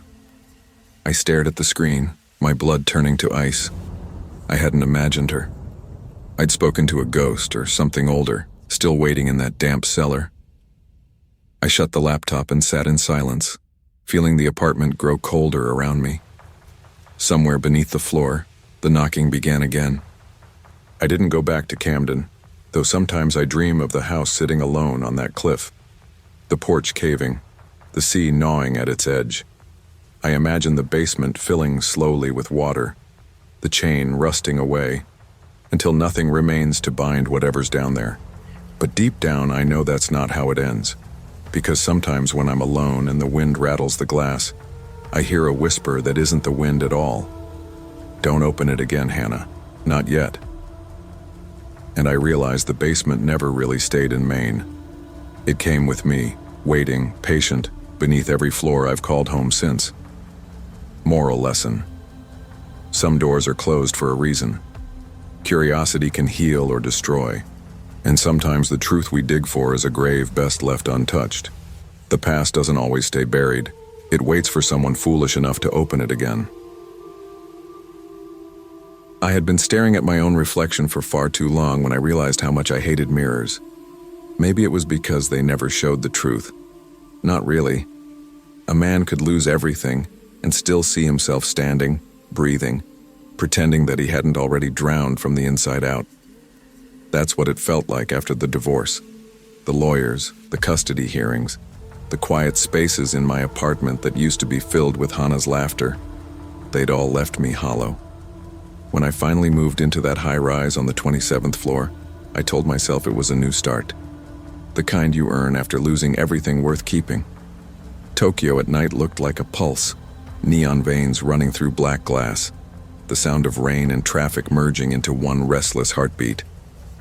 My new job wasn't glamorous, but it paid well enough to keep the rent flowing. Naomi Watanabe, a flight attendant who lived 2 floors below, needed someone to watch her 2 kids, Sophia and Marco, when she was away on long trips. I said yes before thinking too much about it. Maybe I thought taking care of them would fill the hole Hannah left behind. Maybe I just needed someone to need me again. The first few nights were quiet. The kids were polite, shy in that way children get when they're told not to talk to strangers, though I guess I wasn't much of a stranger after a few board games and late-night hot chocolates. Sophia was a delicate soul, curious but cautious, while Marco had the kind of stubborn streak I used to admire in my own daughter. The apartment had an eerie calm to it. Minimalist, Naomi called it, though to me it just felt empty. Every sound, a creak, a hum from the refrigerator, the far-off city noise, echoed like a whisper through those sterile white walls. It was on a Saturday night when the talk of legends began. We were sitting in the living room, Tokyo's light spilling through the floor-to-ceiling windows like liquid gold. Marco, jittery with energy, brought it up while Sophia nervously hugged her pillow. "Do you know the story of the crying woman?" he asked, his voice trembling between excitement and fear. I shook my head, playing along. "She lives in the mirror," Sophia whispered. "If you say her name 3 times in the dark, She'll come and take your sadness away. Or take you, Marco added, smirking. I laughed, though it came out a little forced. That's a new one. You kids have been watching too many horror videos. But the way Sophia's eyes darted toward the hallway mirror made me pause. It's real, she said softly. She traded her soul for someone's tears. The words sank into me like a splinter. Something about that story scratched at the part of me still bleeding from Hannah's absence. Maybe I saw a mirror as just another way to glimpse what I'd lost. Her smile, her small hand reaching for mine, the morning she left and never looked back. Marco grinned, sensing my hesitation. You don't believe us? Then prove it. I should have brushed it off, but the apartment felt heavier that night, the lights dimmer. Maybe it was the whiskey in my glass or the loneliness crawling through my veins, but I stood up, turned off the lights, and faced the hallway mirror. All right, I said, what's her name again? Sophia's voice barely rose above a whisper. Nakana Onna. The words sounded fragile, dangerous. I said them once, twice, then a third time. The silence afterward was thick. My reflection stared back at me. Same tired eyes, same lines carved from regret. Then something cold trickled down the glass. One drop, then another, like tears. Why did you let her go? A voice breathed from inside the mirror. I stumbled back, slamming into the wall. The lights flicked on. The mirror was cracked, water streaks sliding down like veins. The kids were huddled together, eyes wide, trembling. That night I couldn't sleep. Every time I closed my eyes, I saw Hannah's face reflected in the broken glass, her voice fading through static. I'm still here, Daddy. By morning, I tried to convince myself it was imagination, a projection of guilt, as Naomi would later say. But deep down, something had been opened, something that had been waiting behind that mirror. The next few days grew strange. The apartment temperature dropped even with the heat on. I found puddles in places water couldn't have reached. Toys moved. Sophia began murmuring in Japanese phrases too fluent for her age. When I asked her what she was saying, she answered, "She's still crying. She wants to be seen." I wanted to believe it was just trauma from the scare, but when I caught my own reflection lagging behind in the bathroom mirror, smiling faintly as I looked away, I knew the crying woman wasn't done with me. By the time Naomi came home 3 nights later, I looked like hell. I hadn't slept, hadn't eaten much either. My eyes had sunken, my nerves frayed, but I tried to act normal. She noticed anyway. "You look like you've seen a ghost," she said, setting her suitcase down. "Funny you say that," I muttered, forcing a laugh that died halfway. I told her about the crying woman, the mirror, the voices. I expected her to at least show concern, but she just shook her head, lips tight with disbelief. "Ben, you're projecting your divorce. You told me about Hannah, right? You miss her. Maybe this is how your mind's dealing with it." I wanted to argue, to tell her I knew the difference between grief and something supernatural. But when she looked at me, calm, rational, exhausted from travel, I couldn't. "Maybe you're right," I said quietly. Yet inside I knew she wasn't. That night, I took precautions. Every mirror in the apartment, from the hallway to the bathroom, I covered with towels. Marco made a game of it, laughing as I taped over the bathroom glass. "You really believe in her, huh?" he teased. "Let's just call it extra security," I said. But the towels didn't stop the sound. Around midnight, faint crying echoed from the bathroom, soft, almost pleading. It wasn't coming from the walls, it was coming from behind the mirror. I stood outside the door, my hand trembling on the handle, while water began to drip from under the crack of the door. The air grew thick, like breathing through fog. I pushed it open. The towel had fallen. The mirror was uncovered, its surface dark as oil. My reflection wasn't mine anymore. A woman stared back, her face pale, her hair long and dripping, eyes hollow but alive with something like sorrow and rage. "You left her," she whispered. "She waited for you." I staggered backward. "Who are you?" She tilted her head, tears spilling into the sink. I was a mother once. I lost my child in the water. I begged the world to take my pain away. The mirror listened. Her voice cracked into static. Now I trade tears for tears. Her image flickered. For a heartbeat, I saw Hannah behind her, my little girl, wearing the pink jacket she loved. "Daddy, help me," she cried. "Stop it," I shouted, slamming my hand into the mirror. Cracks spiderwebbed across the glass, but instead of shattering, it pulsed, like something alive. The next moment, Naomi burst in. "Ben, what the hell are you doing?" She looked from me to the mirror, but whatever I'd seen was gone. The glass only showed our reflections, mine pale, hers furious. "Something's wrong here," I muttered. "Yeah," she snapped. "You."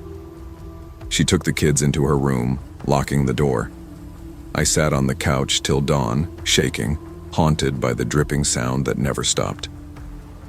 2 nights later, it all came undone. Naomi had left for another flight, trusting me only because I swore to keep it together. But when Marco woke screaming,